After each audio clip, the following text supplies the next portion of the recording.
Honorable President,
Excellences, Monsieur le Président du Parlement panafricain, Monsieur le Vice-président de la Commission de l'économie rurale, agriculture et de l'environnement, chers honorables membres, bonjour.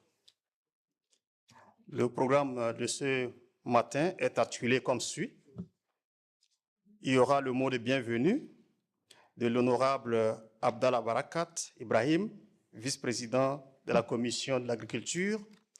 Ensuite, suivra l'intervention de Dr Abebe Haile Gabriel, sous-directeur régional représentant régional de FAO. Ça sera une intervention par vidéo enregistrée.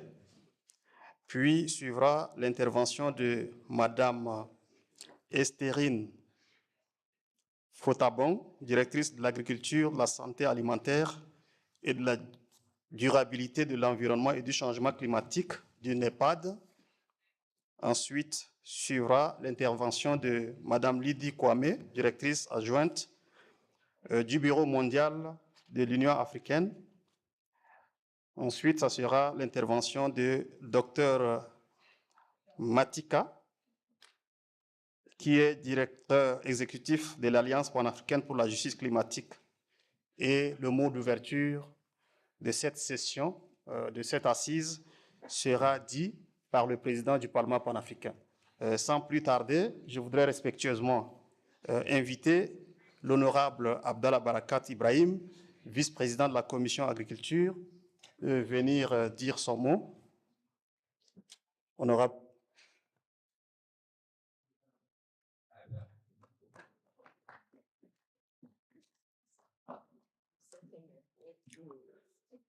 Merci, Monsieur le secrétaire général adjoint.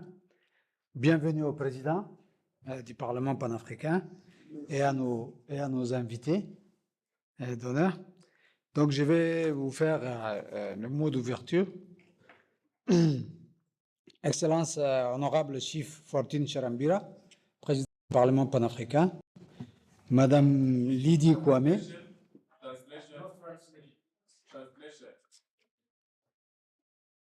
traduction en anglais, en arabe.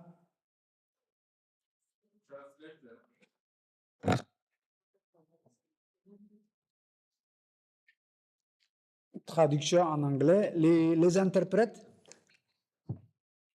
est-ce que les... Yes, English, yes. OK, on va procéder. We're going to continue. Madame Lydia Kwame,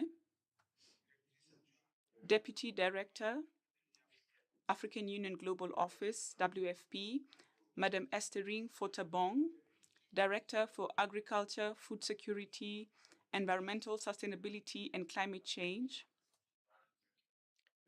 at the African Union Development Agency, the representative of Dr. Mitika Mwenda, Executive Director, Pan-African Climate Justice Alliance, honorable committee members, of the Agricultural Committee, honorable guests, ladies and gentlemen, it's a great pleasure for me to be here today where we're launching the model law on food and nutrition security. And this model law comes from a collaboration between the WFP, the FAO, that in 2016 signed a protocol or a memorandum of understanding on food and nutrition security through the Pan-African Justice Alliance and our Agriculture Committee. After consultations of the different stakeholders in the different recs, this model law has been adopted by the plenary in November 2022.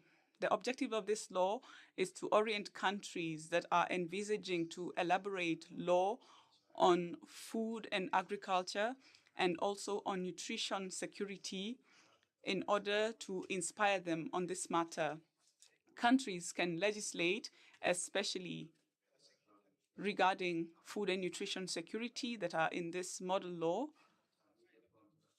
And when we look at food nutrition and the fight against poverty at the African Union, we must underscore the importance of nutrition security is not just ending poverty and hunger, but it's also important for achieving sustainable development goals, especially goal number 1, goal number 12,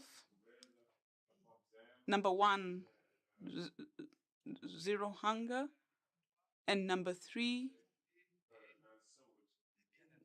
good health for all. This model law on food and nutrition security covers many areas: resources and even agriculture, nutrition, markets for food, and food security for all communities and national reserves, efficacious governance for nutrition, and also coordination mechanism for all sectors. And this is what is generally lacking in our countries: information systems and early rapid alert systems in order to deal with the security and nutrition systems in Africa, in order to deal with any kind of challenges we might have. For food and nutrition security in Africa, this is a just cause, and just causes are noble, and they must be supported and defended by all at all times and everywhere. Food and nutrition security is an absolute necessity for everyone and for African citizens specifically.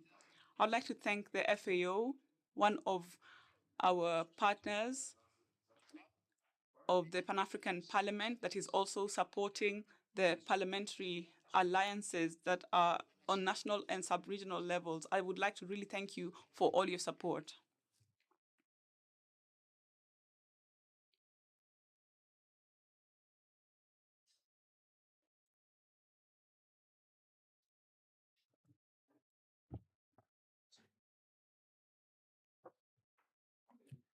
Merci, Monsieur le Président. Thank you so much, Chair of the committee. I would like to now welcome the technical team that is going to give us the video recording of the next opening remarks.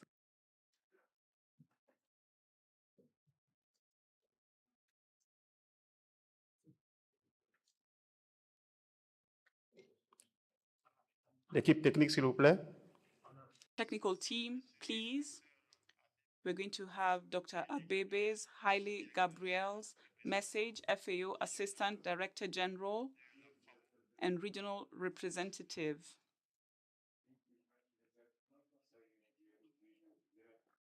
Honorable Chair of the Committee on Agriculture, honorable members of the Pan-African Parliament, distinguished participants. It's my honor to address this August Assembly today to officially launch the model law on food and nutrition security in Africa. This is a fruit of our joint commitment to ending hunger and malnutrition in Africa, facilitated by the signing of the Memorandum of Understanding between FAO and the Pan-African Parliament back in 2016. It was significant that the Pan-African Parliament had established the Pan-African Parliamentary Alliance for Food Security and Nutrition to lead this effort.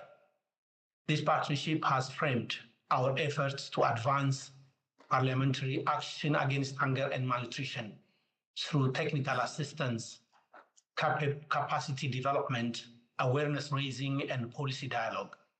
We eagerly anticipate achieving even greater results together. Unfortunately, hunger is on the rise. Over 1 billion people in Africa are unable to afford a healthy diet. Now, more than ever, Africa needs parliamentary action to fulfill our recommitment to the post-Malabo agenda and to harness the potential of our youth and abundant natural resources towards the United Nations Agenda 2030 for Sustainable Development and the Africa Union Agenda 2063.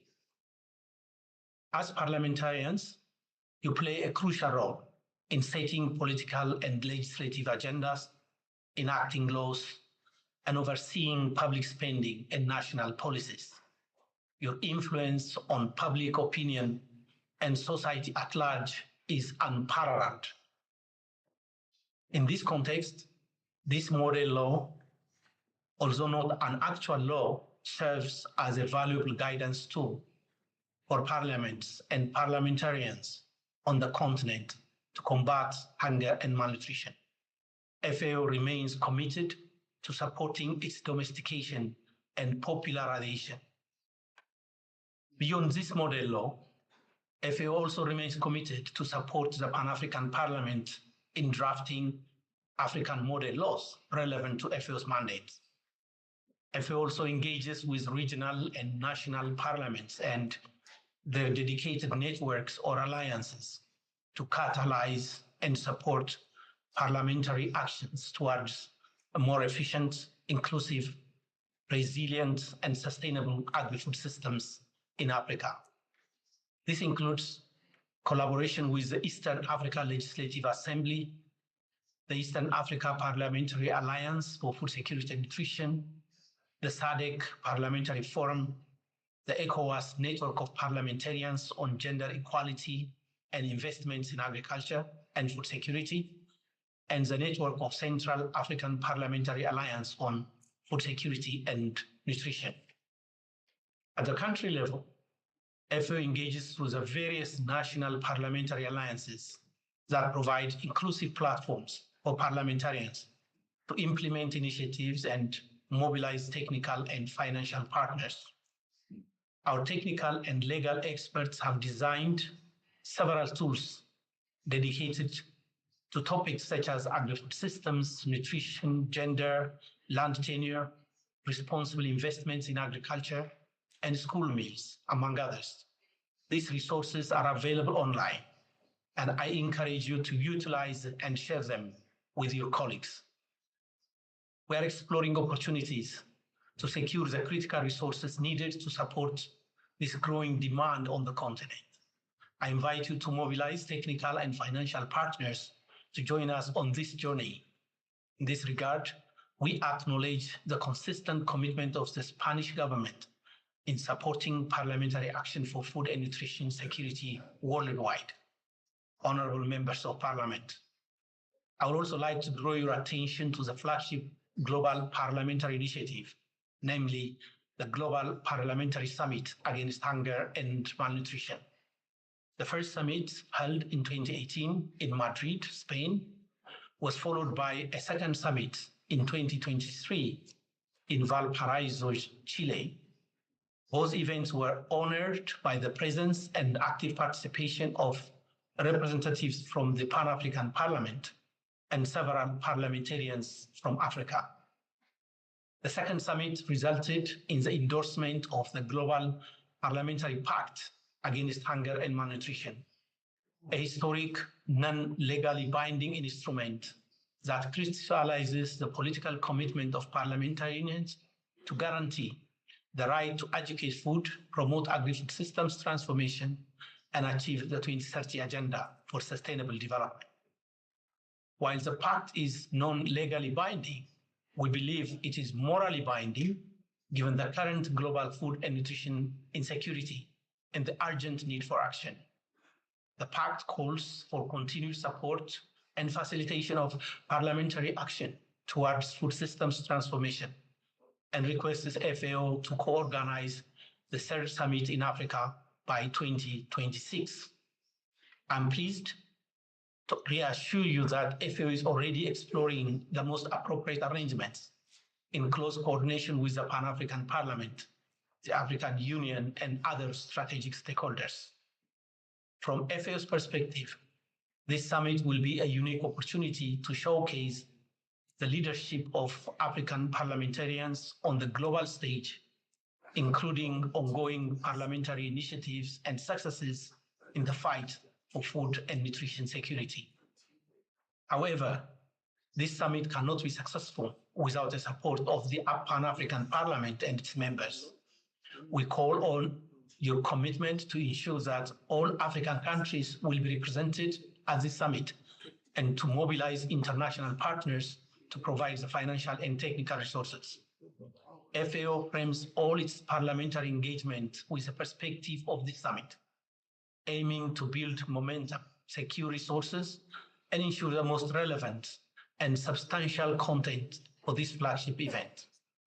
Honorable members of Parliament, the launch of this model law on food and nutrition security is a source of great satisfaction for us, particularly on the eve of the International Day of Parliamentarianism on June 30th.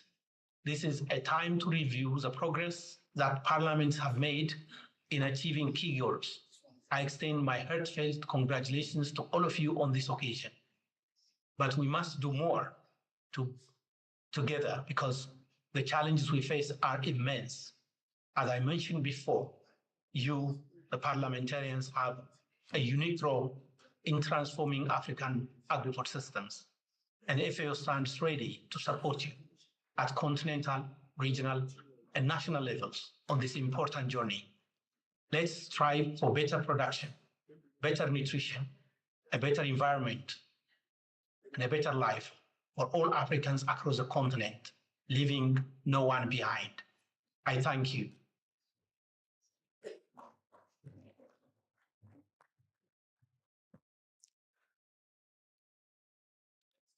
Thank you, Mr. Director, and for your support without which we would not have seen the day of light for this model law. Thank you very much for your support to the Pan-African Parliament, which would be integrated in national laws of the countries. Thank you very much for your commitments as well with regards to future actions, making it possible to implement this document. The next speaker will be Mrs. Esterine Fotabong, who is the Director for Agriculture, Food Security, Environmental Sustainability and Climate Change from NEPAD. Madam, you have the floor.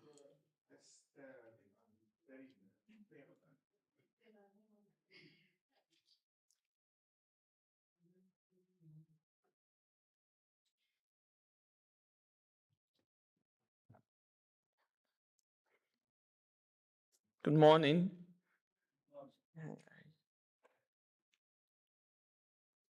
Your Excellency, Honorable Chief Fortune Charumbira, the President of Pan-African Parliament,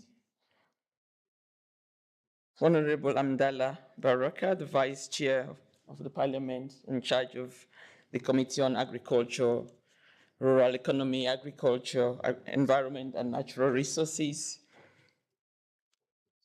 my dear brother, Dr.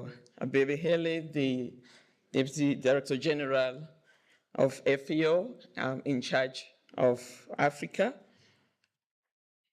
my dear sister, Madam Lydie Kwame, the Deputy Director of the African Union Global Office for WFP, Dr. Mwenda, Executive Director of Pan-African Climate Justice Alliance. I don't know if he's here or his representative. Members of Parliament, development partners, the media, all protocol observed. Honorable members of the Pan-African Parliament, distinguished guests, esteemed colleagues and partners, good morning again. It is really a distinct honor for me and a privilege to be present in this very important occasion of the launch of the model law for food and nutrition security in Africa. This significant occasion marks a pivotal step forward in our collective effort to ensure that every Africa has the right to adequate food, safe and nutritious food. The model law developed through the diligent work of the Pan-African Parliament with the technical support from the partners who are here present, FAO, WFP, and the African Union Development Agency, NEPAD, and other partners, stand as a testament to our shared commitment to address one of the most pressing challenges of our time. Food and nutrition security is more than just a goal. It is a fundamental human right and a cornerstone of sustainable development. The availability, accessibility, stability, and utilization of food are critical to ensuring the health and well-being of our populations and fostering economic growth and stability across the continent. Despite the progress made, millions of Africans still face daily challenges related to hunger and malnutrition. And this was clearly brought to light by the, I'm sure our honorables will know, the biennial review process of CAADP that through the African Union and African Union Development Agency, NEPAD, do support member states to undertake a review of their implementation of the comprehensive African agricultural framework. The report over the last three series of the biennial review clearly indicates that we are not doing very well when it comes to the issues of fighting hunger and malnutrition. The launch of the model law is a significant contribution to member states as they endeavor to establish robust long-term frameworks to combat food security and nutrition across the continent. This initiative is crucial in the light of the current alarming situation on the continent. Again, as I mentioned, we see this coming through in our biennial review. On the question of child malnutrition, stunting, we have approximately 60 million children under the age of 5 that suffer from stunting. We have nearly 430 million of Africans that live in extreme poverty, which severely limits their ability to afford a healthy diet. This might seem like numbers, but we are talking about our children, real people, our brothers, sisters, mothers, fathers that are living in this condition. Again, this gives us cause for concern. These stark statistics underscore the urgent need for comprehensive strategies and effective policies to address these issues. They are not numbers, they are real people. More importantly, the model law on food and nutrition security is designed to create a comprehensive and inclusive framework to tackle the multifaceted issues related to food nutrition, food security. It addresses key elements that are crucial for ensuring that food is not only available and accessible, but also of high quality and stability. The law encompasses, as the chair of the committee highlighted a moment ago, 4 critical areas. That of availability, which is about ensuring a sustainable and sufficient supply of food through initiatives that support agricultural productivity, innovation, and resilience. A second component is about accessibility, guaranteeing that all individuals can obtain food without facing undue economic, social, and geographical barriers. On stability, it's about building systems that are resilient to shock and address it whether they become economic, environment, or social to ensure consistent food security. And on utilization, it's about focusing on the quality of food and its ability to meet nutritional needs, thereby promoting a healthy and active life for all individuals. We really want to commend the excellent work that is exemplified in the model law. I think it puts us way ahead as we work in the post-Malabo process to define a new continental framework for agriculture and food system transformation in the continent. We already have substantive elements covered in the model law that the post-Malabo process must take on board when it comes to the issue of food and nutrition security. Ladies and gentlemen, at the African Union Development Agency, NEPAD, we have been at the forefront of initiatives that align with the goals of the model law. I would just like to mention a few. I know we don't have a lot of time that exemplifies the work that we do, and not just us, in collaboration with our colleagues that are here, WFP and FAO. In particular, I would like to speak about the Homegrown School Feeding Program. This initiative not only provides nutritious meals to millions of school children across Africa, but also supports local farmers by sourcing food locally.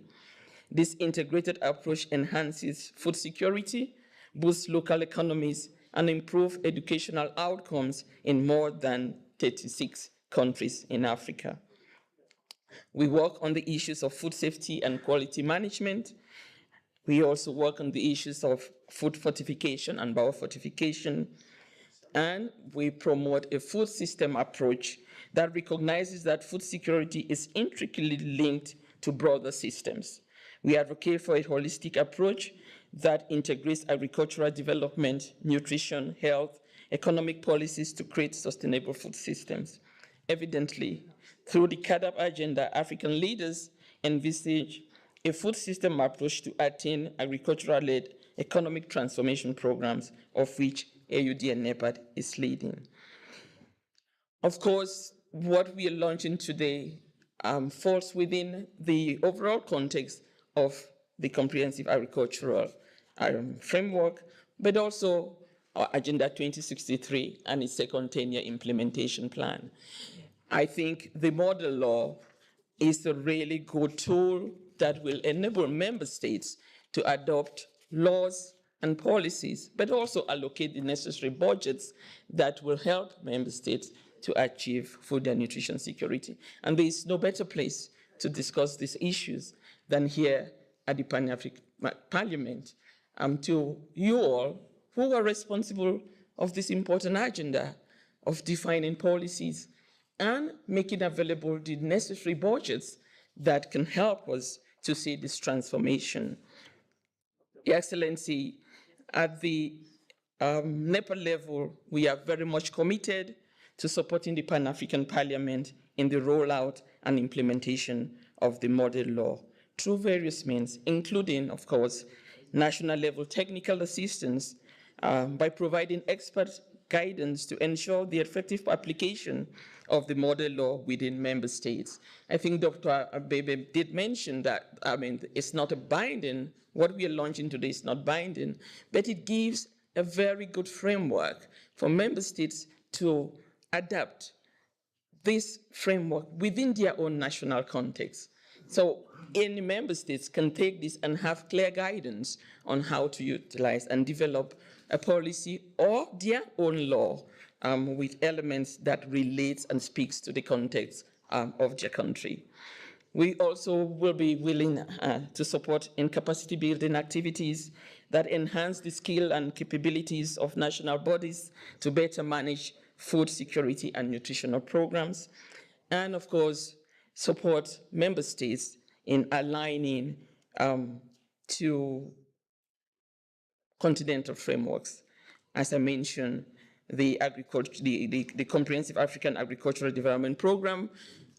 Honorables, you will all know that we are, as we speak, the whole of this year will be working on this new continental framework, which of course I know the Pan-African Parliament, once the AU Assembly adopts this document in February 2025, will come back to the Parliament to see how this will be operationalized at the national level. So we will be engaging with you and working with you here at the Parliament as well as at the national level to see how this is domesticated.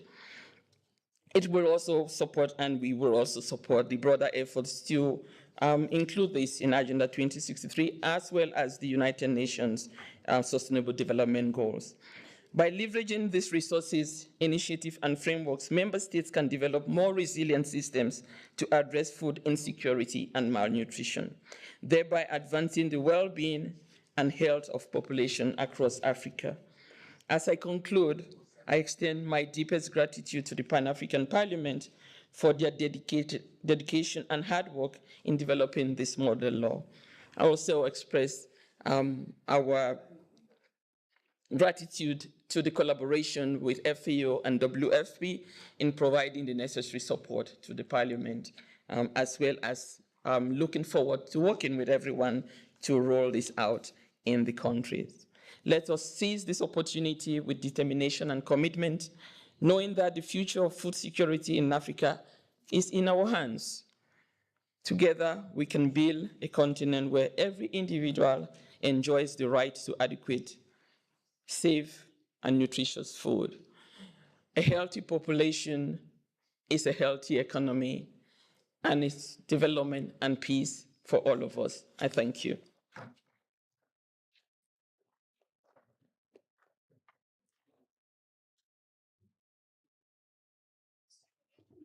Thank you, Madam. Thank you very much for having mentioned that the model law is a solid framework to ensure food security in Africa.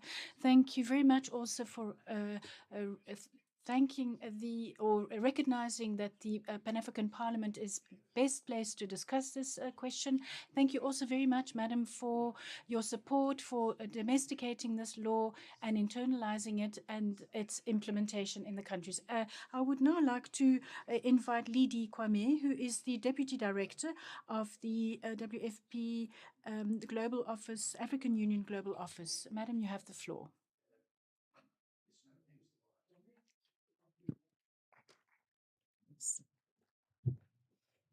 Merci.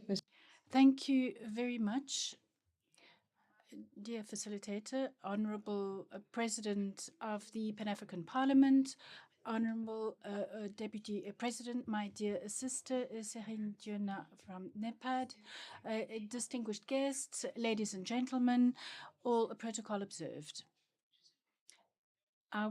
My name is Madame Kwame Lydie. In fact, I represent WFP at the African Union. Hello, everybody. It is a privilege and an honor for me to be here today and to be witness to this important event, which is the launch of the model law on food and nutrition in Africa. And I remember still in November 2022, where we were discussing the details of this law.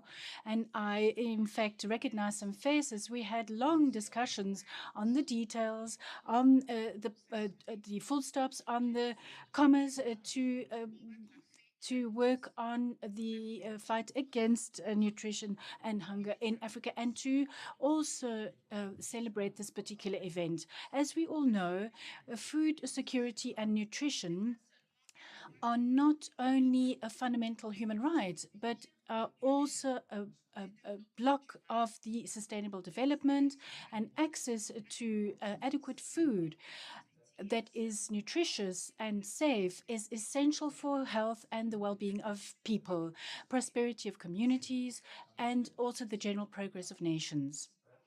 However, Despite all of our efforts, millions of people on our continent are still confronted and faced with daily challenges of food insecurity and malnutrition.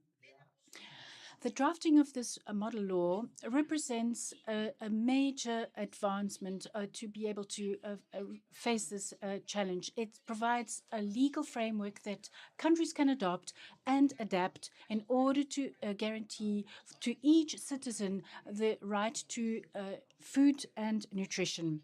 This law is not a simple document. It is a commitment for a future where no one would have to suffer from hunger and where every person has a possibility to lead a healthy and productive life.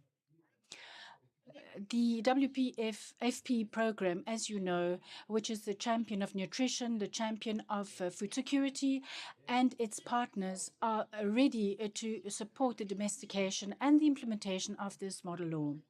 We commit to work in close collaboration with all of the African countries in order to transform this legal framework in an outcomes-based results framework for the citizen. WFP, as you know, is present in 46 countries in Africa and is active for has been active there for 60 years. As we are renewing our commitment and to end hunger and to end malnutrition, let us take this moment and let us translate it in a sustained force and concrete action. We would like to thank all of the people who contributed in this great success. Together, we placed the foundation of a more secure and safe and prosperous future for Africa. Let us continue to work hand in hand to make the promises of this law a reality for everybody. Thank you so much for your attention. Thank you.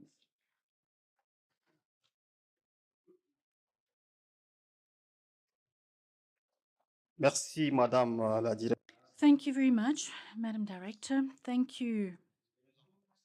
We have noted that beyond your functions, you are personally involved in this process. And we also thank you because you recognize that this law is a major step in the future for food security and nutrition, and that it is not only just simply a document, but a commitment. And it is on this note that I would now like to give the floor to the next person, with the permission of our Honorable President, to give the floor to Mr. Clement Mavungu to speak to us about the content of this law for a few minutes before it will be launched by the President of the Pan-African Parliament. Mr. Councillor, you have the floor. A legal officer, beg your pardon.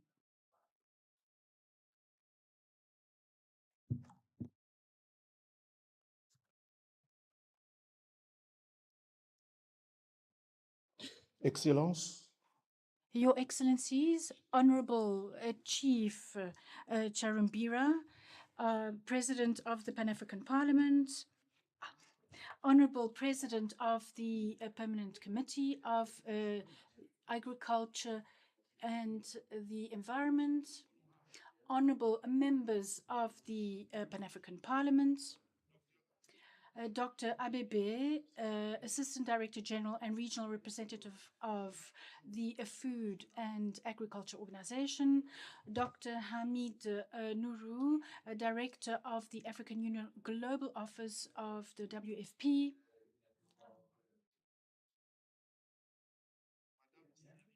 Mrs. Lindiwe Estherine Fodabong, Director of the Department of Agriculture, Food Security, Environmental Sustainability and Climate Change from NEPAD, Mr. Gali Massa, who is the Deputy Clerk of the Pan-African Parliament. Ladies and gentlemen, distinguished guests, in your respective titles, ranks, and capacities, allow me at the outset of my remarks to express my gratitude and humility to the Bureau of the Pan-African Parliament for the honor bestowed upon my humble self to address this august assembly with a view to presenting the content of the model law on food security and nutrition adopted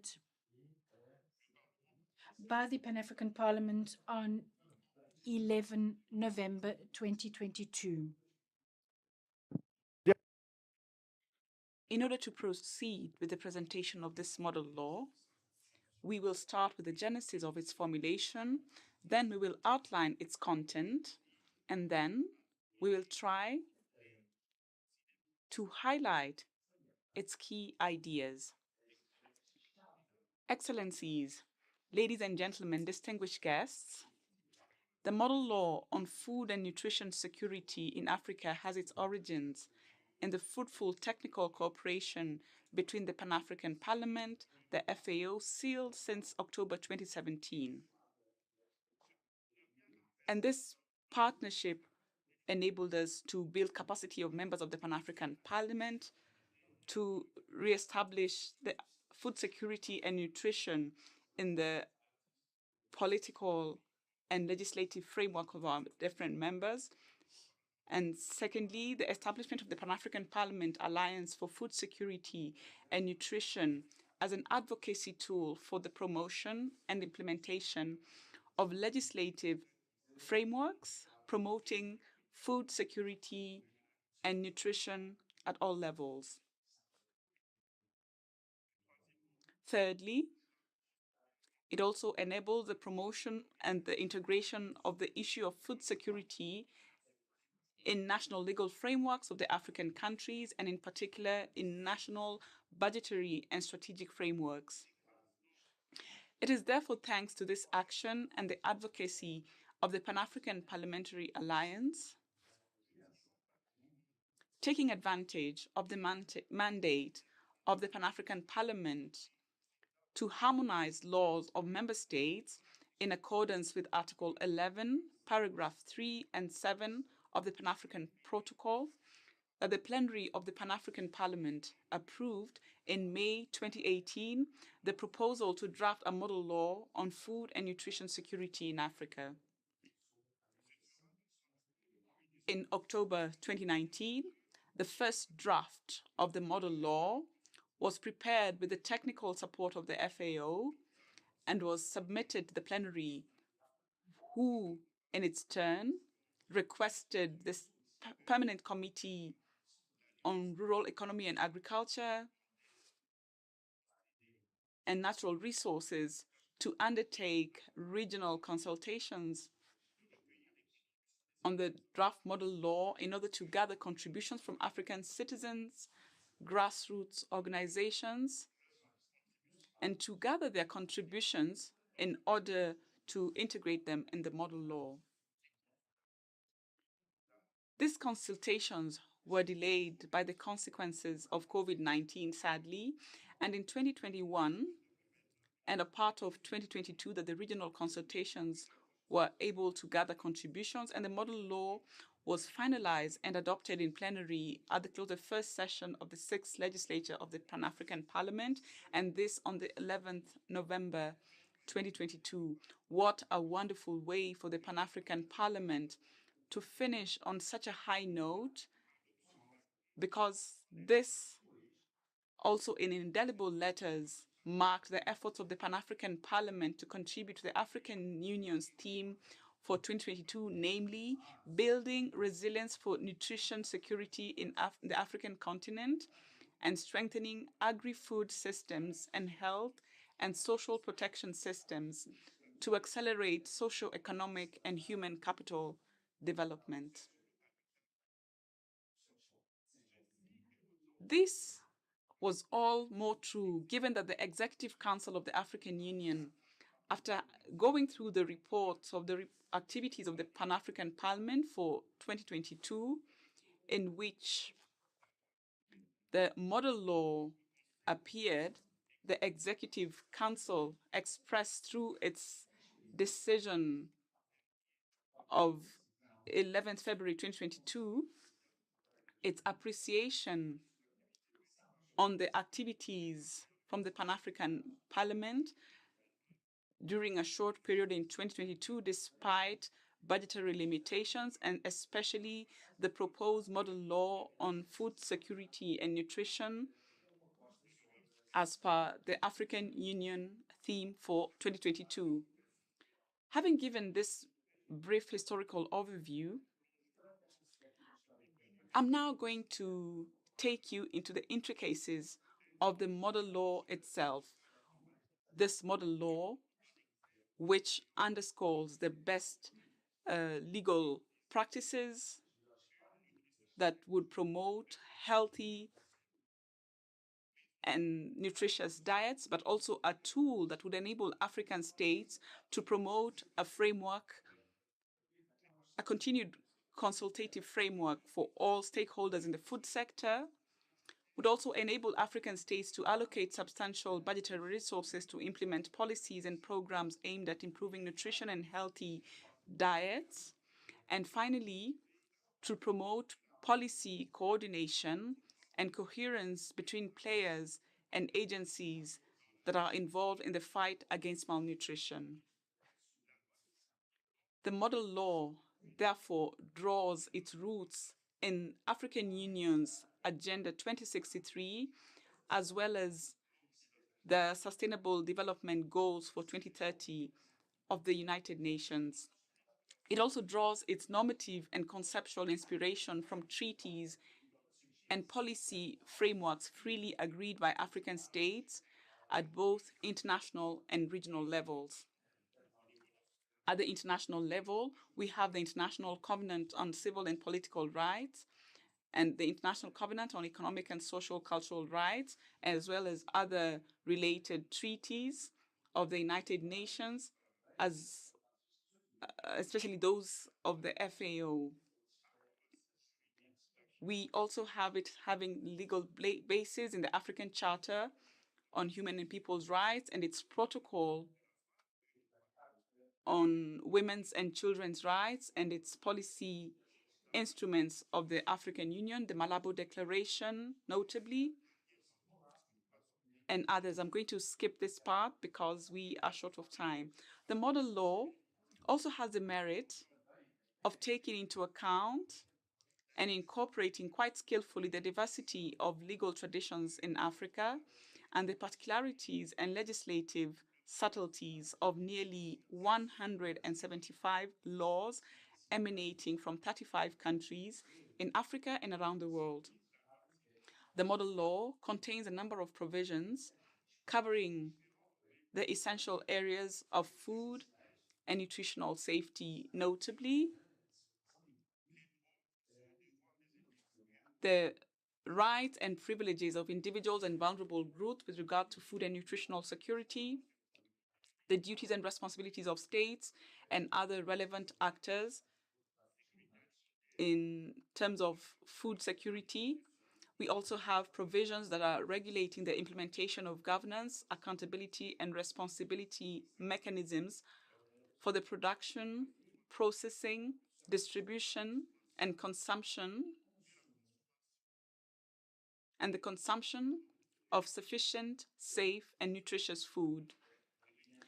The provisions governing technical matters in the field of food and nutritional safety also have an important place. And finally, there's a flexibility that is required to adapt to the needs and the context of different countries and legal systems in Africa. And as such, the model law has the following features and advantages, and I'm going to conclude on this point. The first advantage is that its provisions are anchored in international and legal instruments, UN and regional texts. And secondly, in a single document, it addresses most of the problems and areas linked to food and nutritional security, which are sometimes governed by scattered laws, and the model law thus becomes like a toolbox for use by member states. Thirdly, this model law incorporates a human rights-based approach to food and nutritional security, as well as a development-based and gender, as well as a gender-based approach. It also combines rights, duties, and responsibilities with governance arrangements for the coordination and effective implementation that should be put in place at national level for food and nutrition security. Fifth, it also provides for accountability mechanisms so that model law provisions are not just for the states, but also can be practical. It also tries to address and regulate certain sensitive and controversial issues that are linked to the production and marketing of food. And these are such as food fortification, support for research in food and nutrition, transfer of technologies, and sustainable food production technologies, as well as the use of technologies, and especially artificial intelligence in food production. And finally, this model law pays particular attention to special measures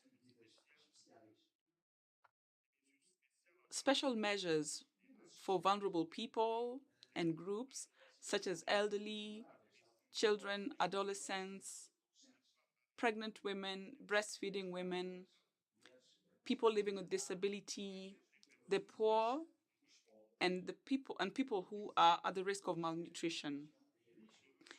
Excellency, Honorable President, honorable members, distinguished ladies and gentlemen, I'd like to conclude by saying that Africa is capable of responding favorably to the challenges of food and nutritional security, and the Pan-African Parliament has fully deployed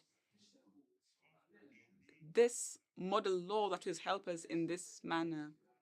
What remains to be done is probably to forge and implement the necessary partnership and strategic alliances at national, sub-regional, and regional levels in order to promote the adoption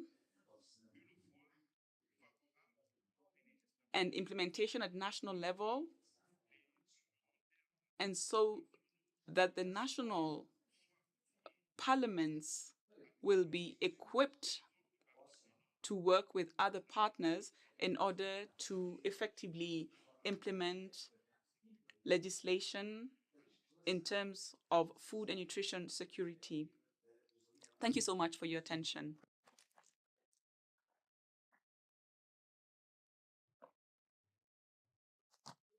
Merci, Monsieur le Thank you so much, our dear legal counsel.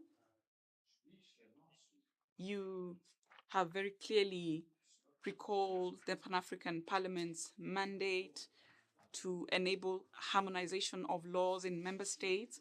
You have also given us the historical background of this model law and the different processes and the different responsibilities and duties. And you have mentioned also the flexibility that the model law provides for member states that are going to be able to implement in their own countries. On that note, I would like to now say that the launching of this model law,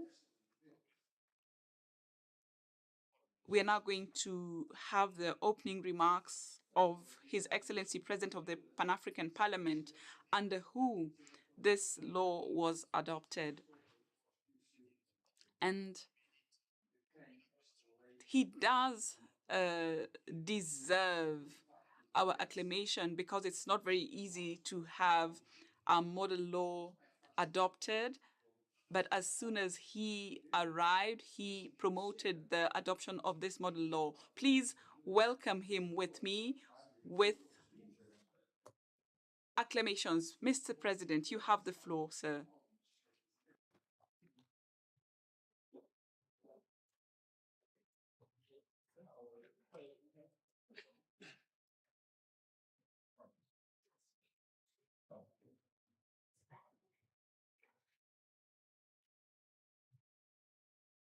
Thank you, the Director of Proceedings, our Deputy Clerk, Mr. Gali.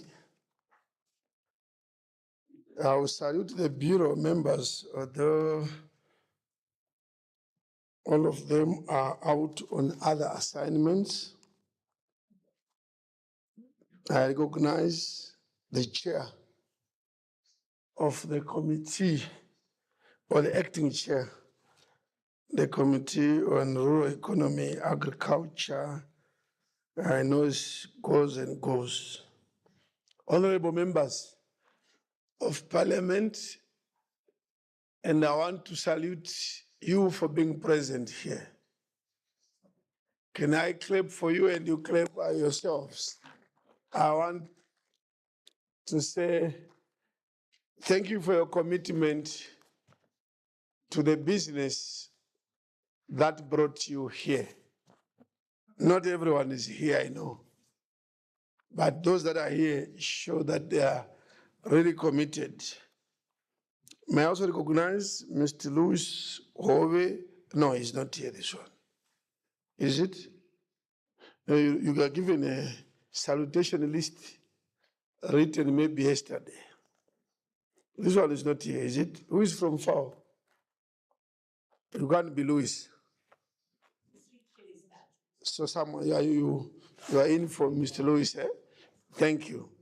Madam, is this one here? Madam Lydia, but I said Lydia Konane, Deputy Director, African Union. I think she's here.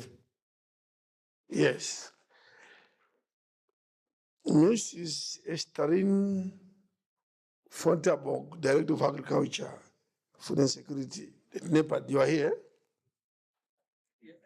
Yes, I know Dr. Mitika Mwenda very well. I know that he's not in this room, so he's being represented, recognized. Esteemed guests, ladies and gentlemen, my first comment, when these were standing up to present, you were very quiet, so I would then clap from there, and then you would also follow me. You know, when someone is called to present, please clap for that person to motivate them so that they have a bit of energy.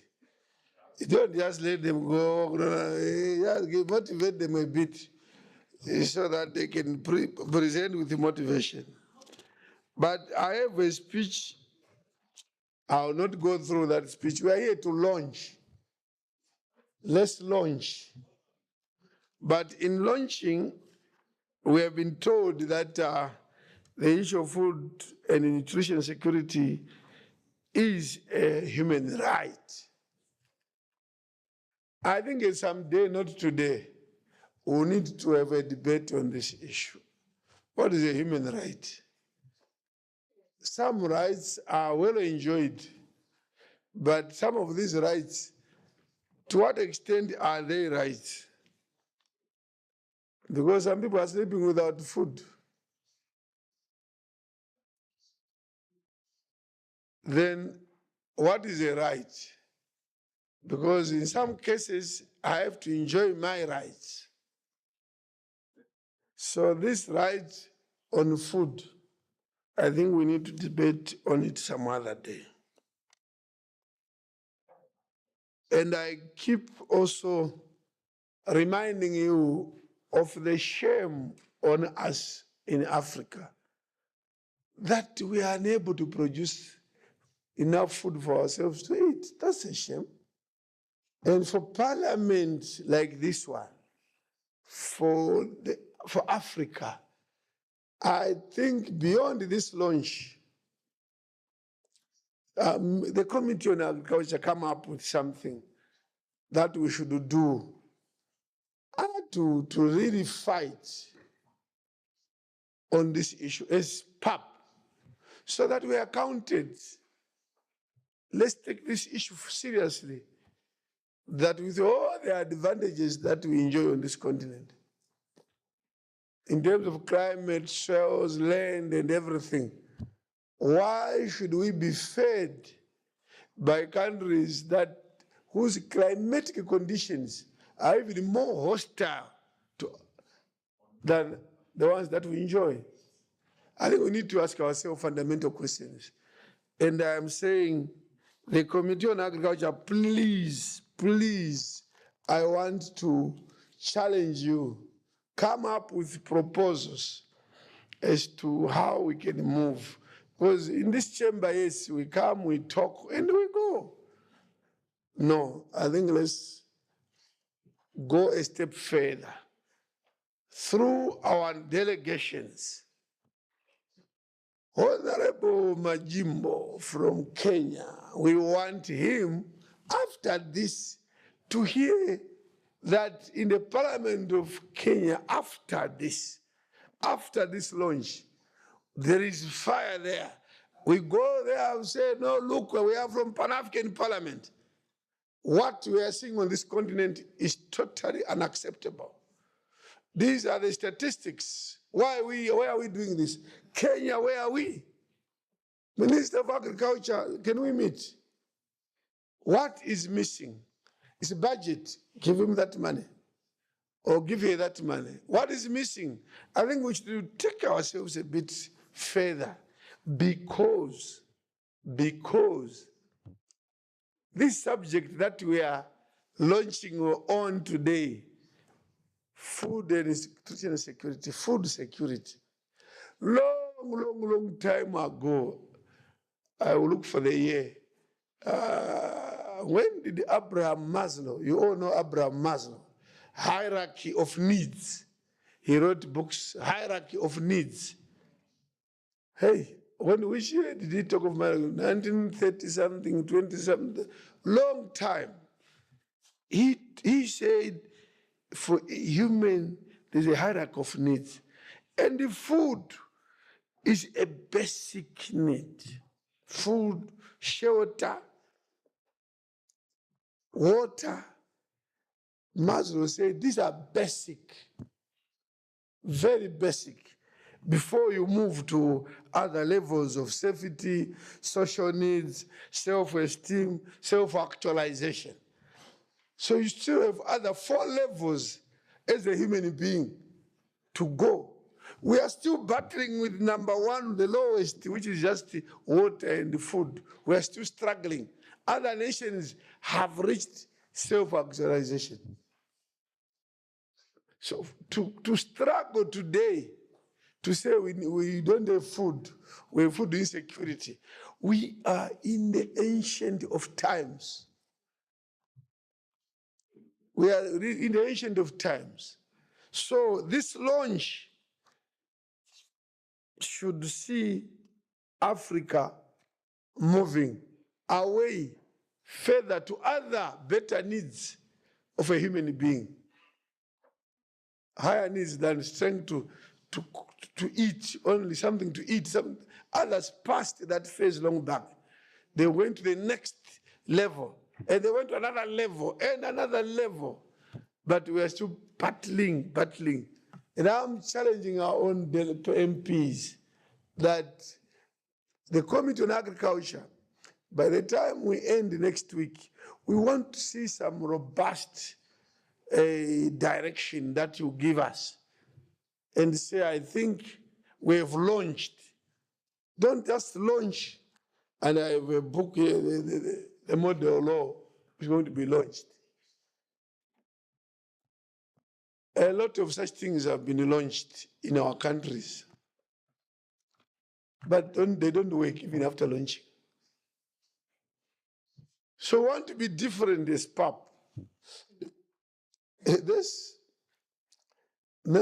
not launch like we are sitting on a dead horse that will never move. Let's launch and run with that horse of launching. Surely we need to do that. And the committee, I'll be reminding you, delegations want reports from your national parliaments after this to say we launched, we went to our parliament, we came up with this, and we move forward. Then PAP becomes relevant. And WFP, Thank you for the food that we see when there's drought and others and others. But WFP should also be part of us in ensuring that there is enough food. Yeah, WFP should not only come in when there is a hunger. Let's prepare with you. Let's avoid hunger as much as possible. That will help us. Let me conclude by, of course, thanking our partners who worked with PAP to get to this moment. And I know FAO, Food and Agriculture Organization, you gave us technical and financial support to walk this journey. The World Food Program, we thank you, and you are also present. Auda NEPAD, and PAGJA. I want to thank you, and also thank the members of Parliament for the work that you did and for being present this morning. I thank you. Can we now move to launch our model law, which will ask our various parliamentary delegations, when they go back, to push for the domestication of these things. My speech ends here.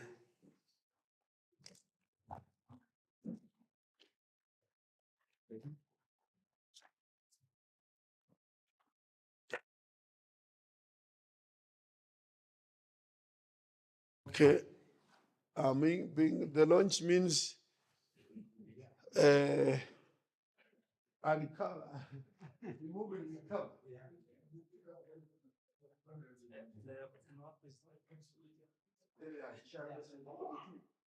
Yes. First, before we move some pictures. Are we okay?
It's done. I agree with you. Yes, sir.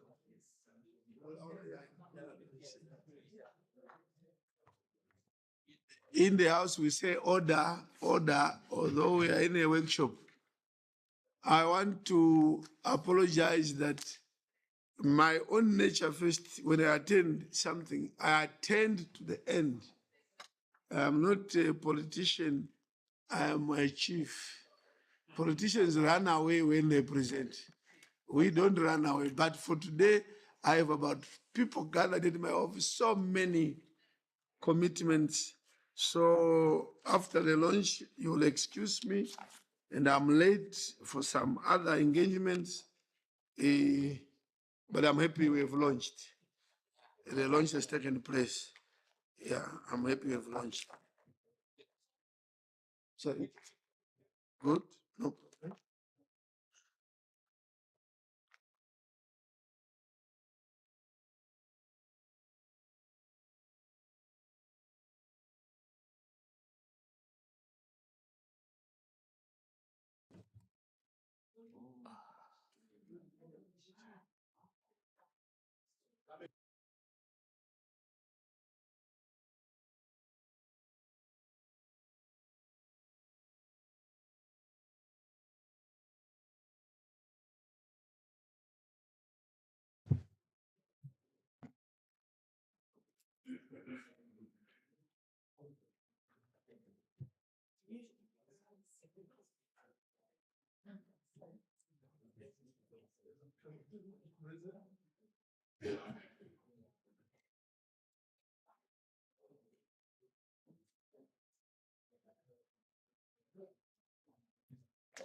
Honorables membres, Honorable members, after this official launch, the model law on food security and nutrition in Africa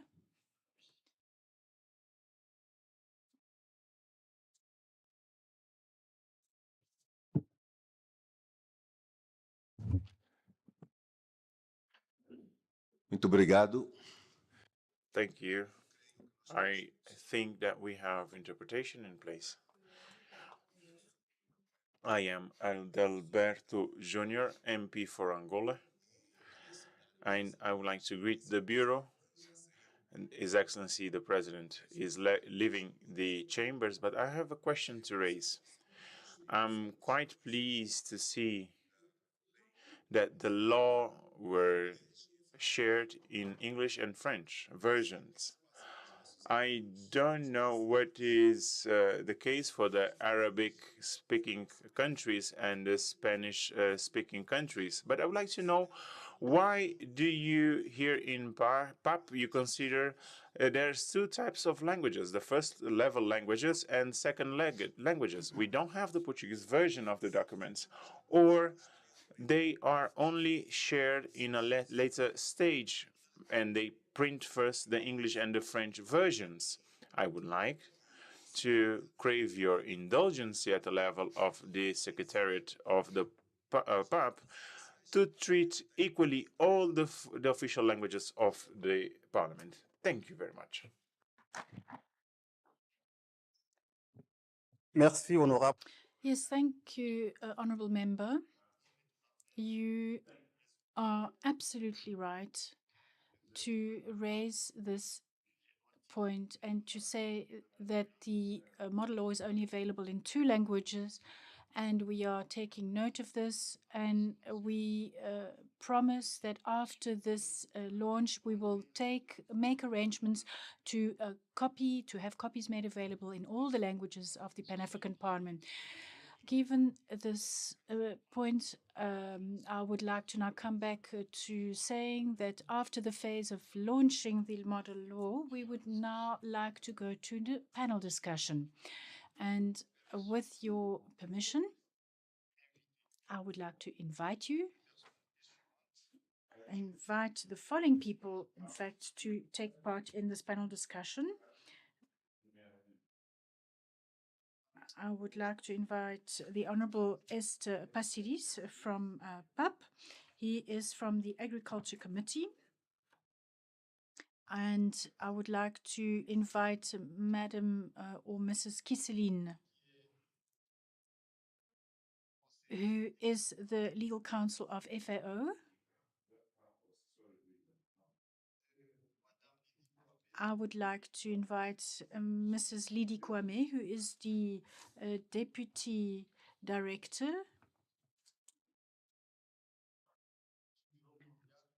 of WFP in the Global Office of the African Union.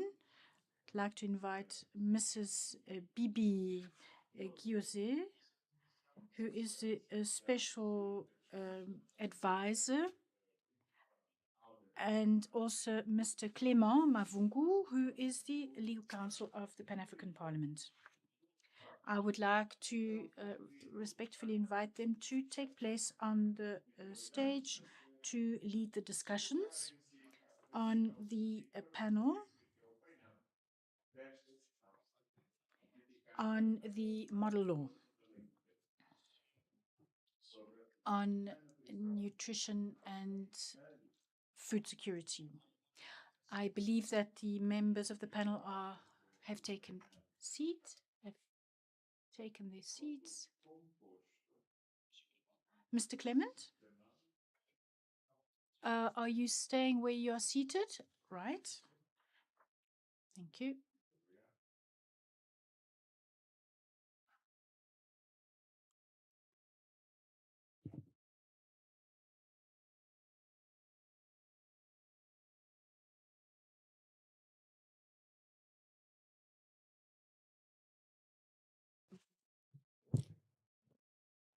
L'honorable Suleiman. Honorable Lemon, you are moderator of this panel, and I would like to, Suleiman, I beg your pardon, I would like to ask you to facilitate this session and take my place where I'm standing. Thank you.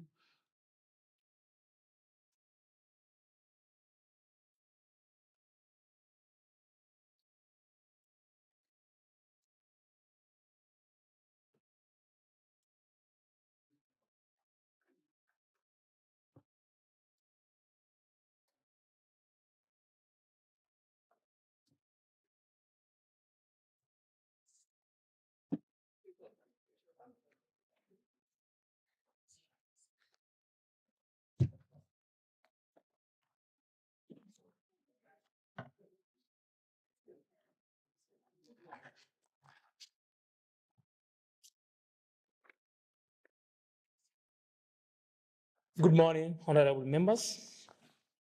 Good morning, our able chair of the committee or acting chair of the committee. And good morning to our able panelists. It is indeed a great pleasure to stand before you this morning to moderate our panel discussion on a model law on food and nutrition security in Africa. The task this morning is not a difficult task because we have heard a lot from the various presenters, and we all know that food is essential to our survival, and not only food per se, but quality food, that is nutritious food. So without wasting much time, I would like to introduce our able panelists who are here before us. One, we have Honorable Esther Passaris, member of the PAP Committee on Rural Economy, Agriculture, Environment, and Natural Resources from Kenya. Can you give her a big round of applause? Lydia Kwame, Deputy Director, African Union Global Office, World Food Program. Can we give her another big round of applause? Mrs. Ceciliani Cheristal, Legal Officer FAO or FAO. Can we give her another big round of applause, please? You're welcome. Mrs. Estherine Fatabong, Director for Agriculture, Food Security, Environmental Sustainability, and Climate Change. Is she present? Okay. No, you're supposed to be here on the panelists. So can we acknowledge her presence?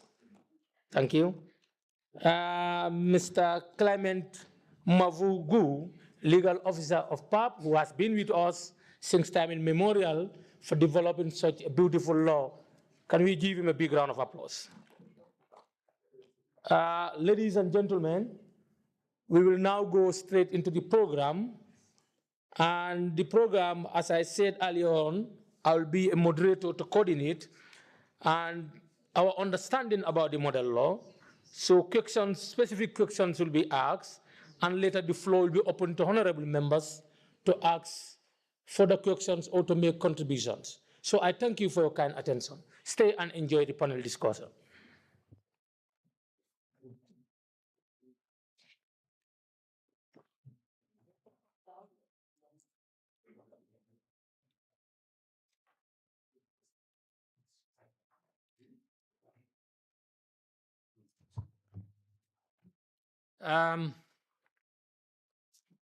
Thank you, honorable members, our panelists. Once again, welcome. Can you introduce yourselves kindly and tell us who you are and a little bit about the law that we want to discuss this morning? We will start with our honorable member from PAC. Thank you, moderator. My name is Esther Basaris. I'm a member of parliament. I represent the capital city of Nairobi. I'm serving my second term, and I'm a member of the Pan-African Parliament. In parliament, I represent, here in the Pan-African Parliament, I'm in the Rural Economy Committee. Back home, I'm in the Housing and the Lands Committee. It would be wrong of me to not say that, I'd like all of us to stand in prayer, not only for Kenya and the civil strife that we're having right now, but also for all the countries in the continent of Africa and the world that suffer from civil strife and wars. We cannot talk about food security, food safety, when we have instability in any country, because you need a stable economy for us to be able to look at food. When it comes to the model law, I'm very proud that we have come up with a model law, and I'm looking forward to taking it back into my own country, looking at the laws that we have, and also looking at the gaps. I have personally gone through the model law, and I've also seen within the model law that we have some gaps that we should have. And law is not cast in stone, so we always have an opportunity to look into laws and improve on them. So for me, I feel that safety needs to be added to Article 2, because you can't talk about food security without addressing food safety. There's also a need on Article 9 for the state to provide safe and secure breastfeeding spaces and support lactating traders and customers. There's also a need in Article 10, to add Article 10, where the state shall provide adequate monitoring personnel to enhance adherence along the value chain, state to provide regional laboratories for food testing. There is also need to add an article where the state will provide standards and regulations for front of pack labeling for all food items in the market. And there is also need for us to address food loss and wastage. When we talk about feeding a continent, we also have to recognize that there's so much food loss and so much food wastage. So food rescue is a process of collecting surplus and unsold food that would otherwise go to waste and redistributing it to those in need. It's a shame that even in Kenya, there's some parts of the country that has food that is being thrown, and in other parts of the country, you have people who are starving. The practice helps reduce food wastage and address hunger by making use of perfectly edible food that might be discarded by grocery stores, restaurants, farms, and other suppliers. So for me, I am proud of this historic moment, and I feel that each and every member of the Pan-African Parliament has a moral obligation, whether you're in the rural economy or a committee, or whether you're in another committee, to actually, understand this model law. And I hope that during the course of the week, we will be providing it to all the other members, because not everybody is here, so that they can take this law back home, look at the gaps in their own laws, and then enhance the laws. Because together we can beat this. We shouldn't let the efforts made by the various partners, who I thank for the work that you've done, go to waste. We need to make sure that we improve on food security, food safety, and nutrition. We are what we eat. A healthy nation is a wealthy nation. Thank you. Thank you, Honorable. Healthy nation is a wealthy nation. And thank you for giving us the rundown. And you talk about Kenya, and we all know that we cannot have proper food production when there is a war, when there is a civil unrest. Food security cannot be in place without having a peace of mind. So I think we will all pray that peace prevail in that beloved country of ours. Thank you. We will now move on to the second panelist to give us a little background of yourself and what you do. Merci. Thank you, Mr. Facilitator, Honourable. I did introduce myself earlier. My name is Lydie Kwame. I am the Deputy Director of WFP. As you know, the work of WFP is in food security. It's twofold. The first one is saving lives, so it means lives are saved in emergency situations. In conflict situations, we adopt and we, in fact, provide relief by providing food, as the President mentioned earlier, to the population. Food contributes to reconstructive stability in conflict situations. And this was also recognized, and WFP was honored in 2020 with the Peace Prize, Nobel Peace Prize, for the work that it had achieved. We have a second area, which we call changing life, and that means to change the lives. So WFP rather,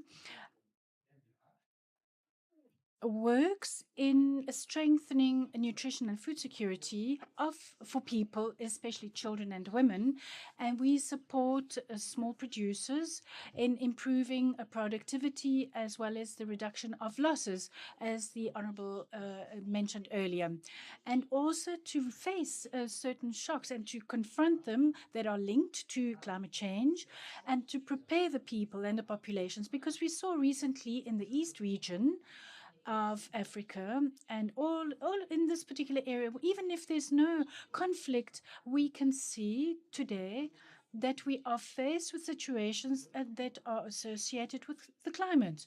So we notice that we need to include small producers, because most of agricultural production is done by small producers, and we need to recognize this work. So therefore, we provide support to them, and we also make sure that this area can develop human capital by providing school nutrition as well, school meals, because this area is an important event or a project for WFP, but also for the African Union.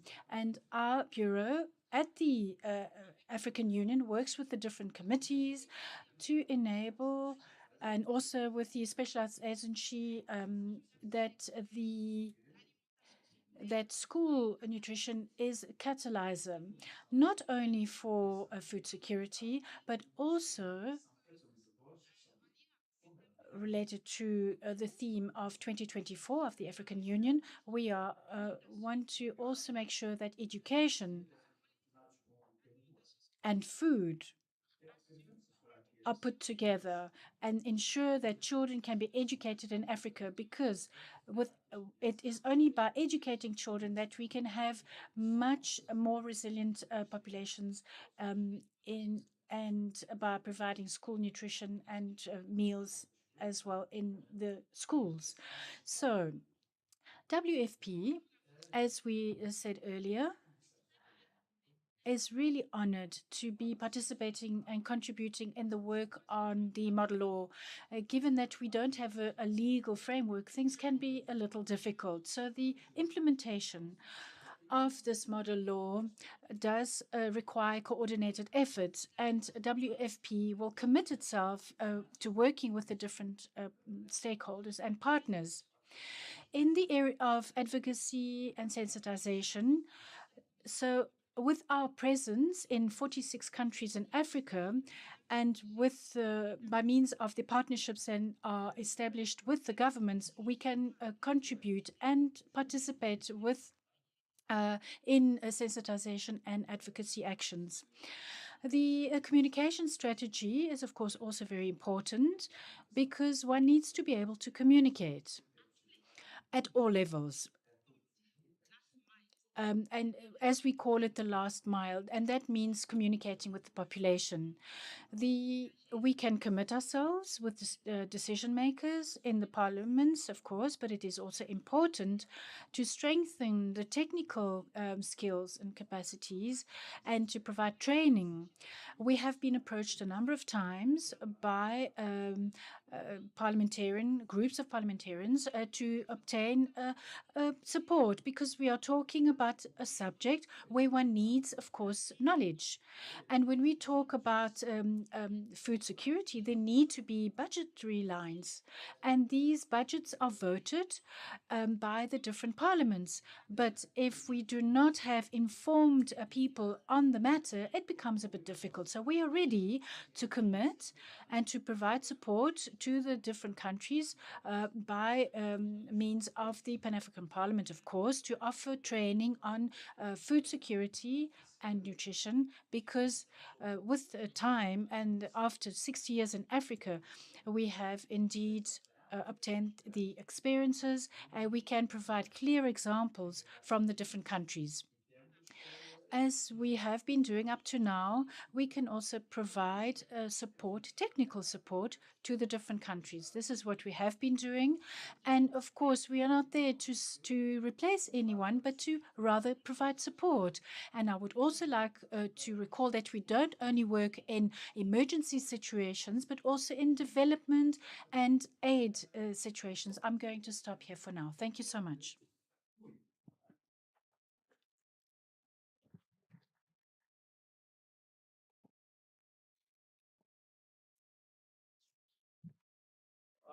All right, thank you very much. We all know what WFP does in our countries, and we want to thank you as partners. We started the journey together until we reach to this fateful day of launching. Your support to the school meals. I myself, I was not regular in school when I was young, but because of the school meals, when I knew that there were meals in the school, so I have to be present. So it's a kind of motivation, it's a kind of ensuring that students come to school regularly, and also to provide them with what? With food. Thank you for that rundown that you gave us as a partner. We will now call on Mrs. Cecilian Cheresta of Legal Officer FAO. Thank you. Thank you very much. My name is Kisleen Cheristal, and it's a pleasure and an honor for me to be here with you today.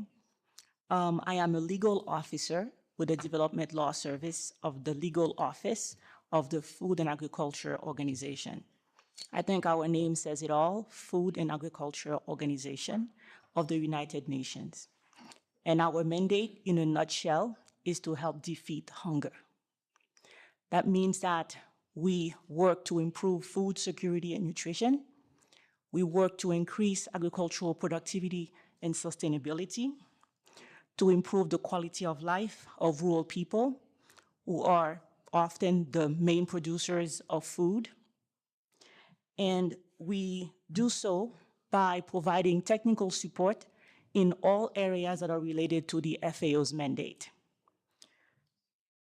We combine scientific knowledge with programs and actions, including the development of laws and other legal instruments to further our mandate.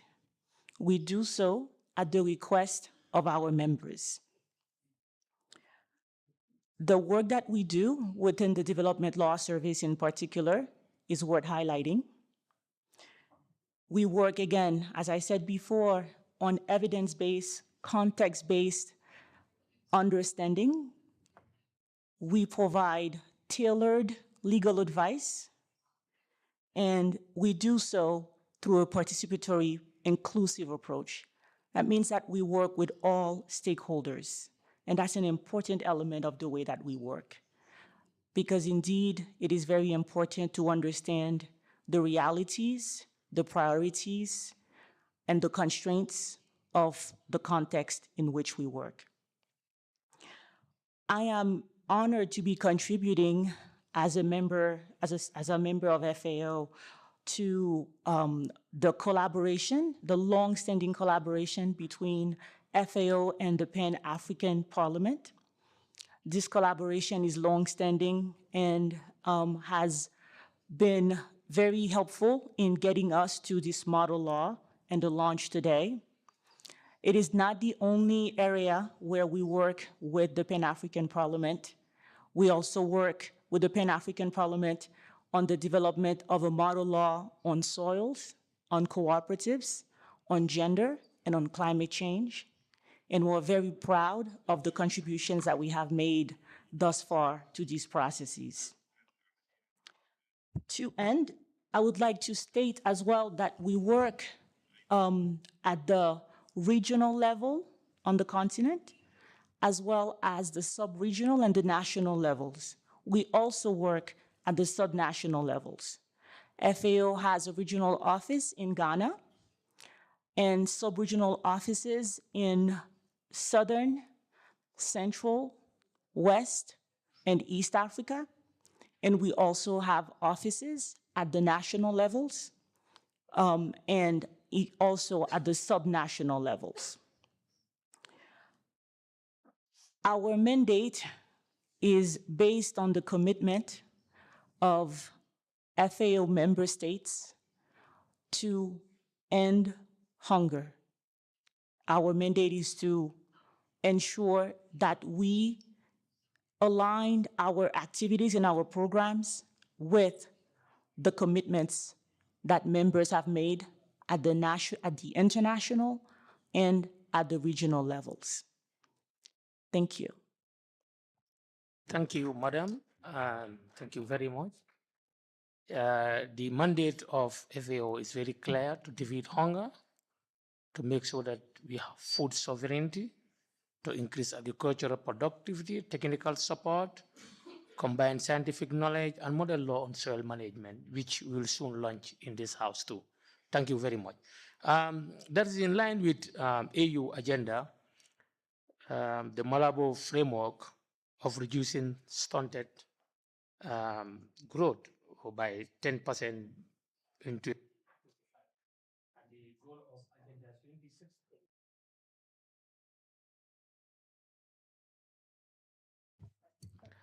Zero hunger. So we thank you for your partnership and your collaboration, and we hope the relationship continues. We will now call on Mrs. Estran Fatabong, the Director of Agriculture, Food Security, Environment, Sustainability, and Climate Change, to just give us a rundown, because he made a very good presentation in summary. You're welcome.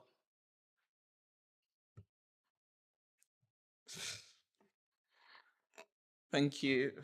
And apologies for the mix-up. I wasn't so sure if I was on the panel or not. But I think my sisters in the panelists have given excellent contribution to the discussions.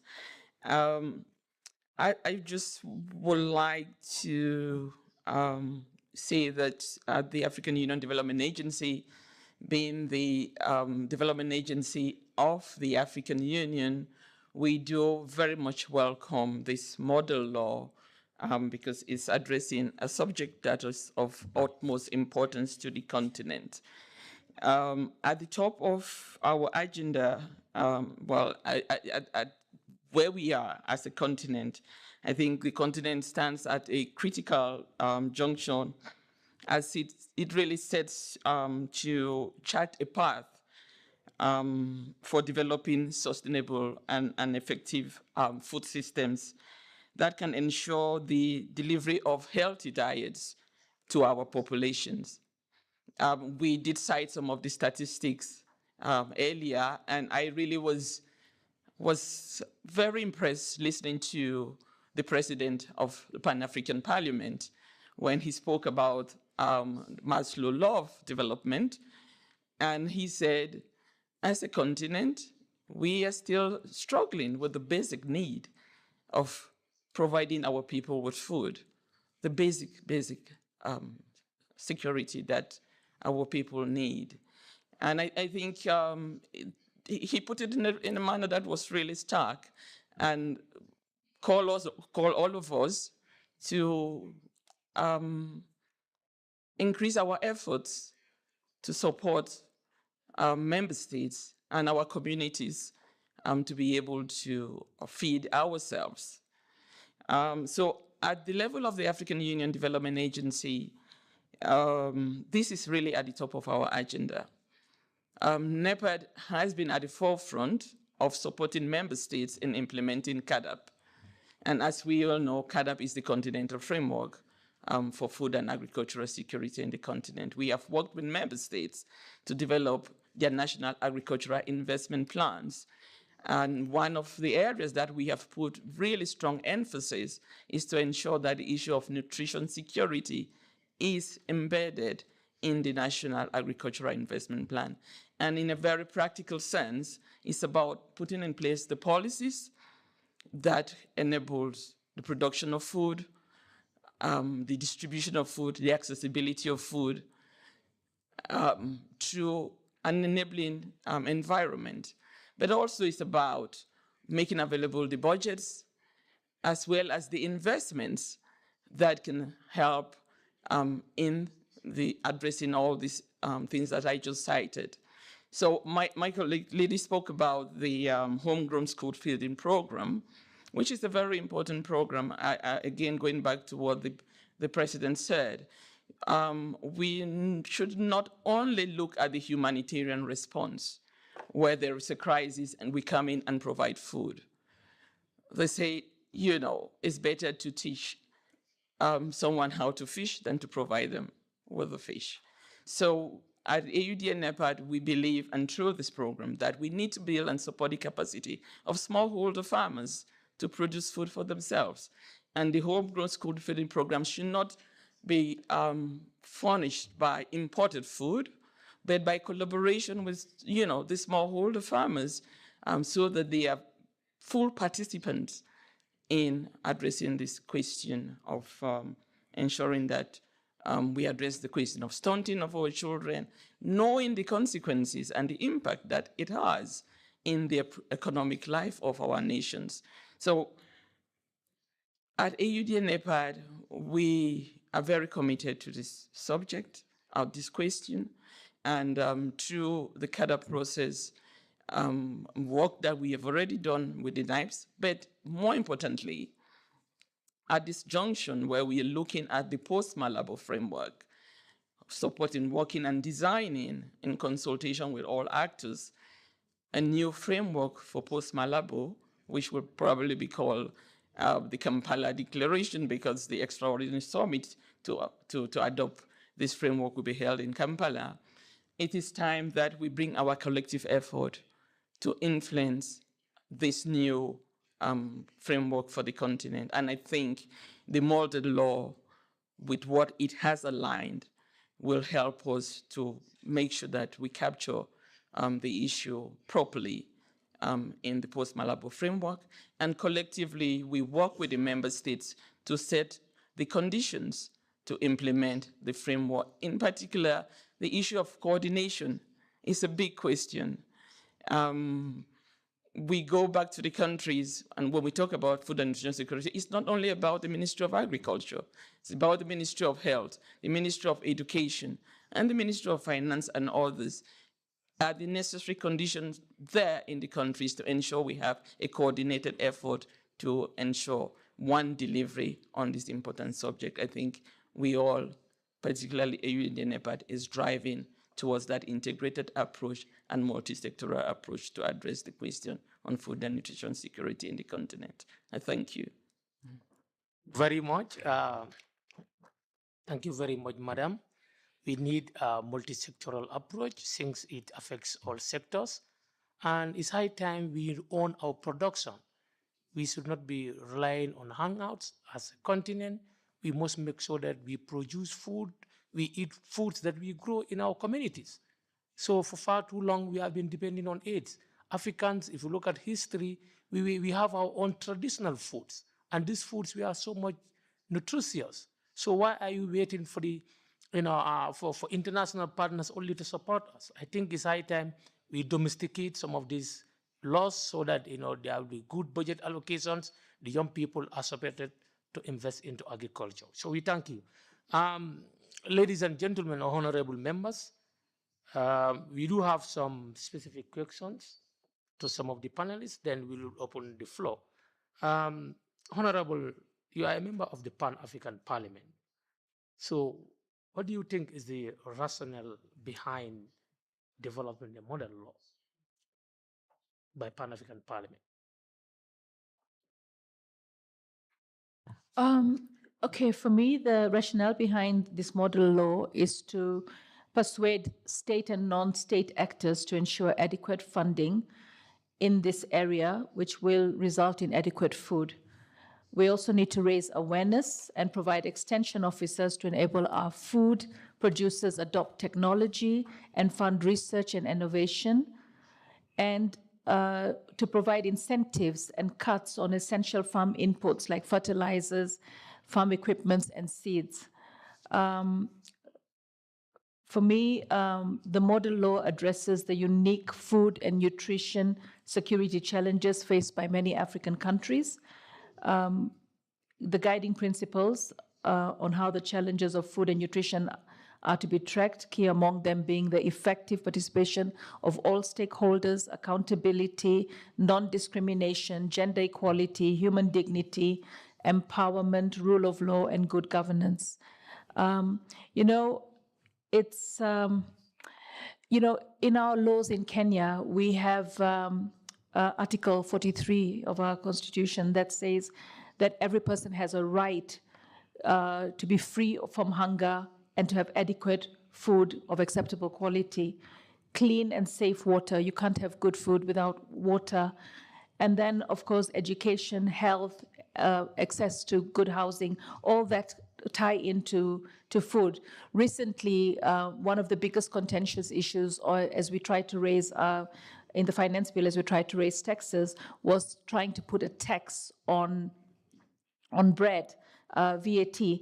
But we also have all agricultural foods being exempt from tax, and trying to bring the prices down to be affordable.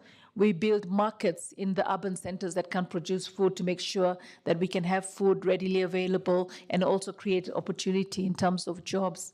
So for me, it's coming up with a model law, even though that we know it's a model law, it gains no weight unless we take it back to our countries, look at the laws that we have, and as I said in the beginning, it's not cast in stone. We can continuously improve on it.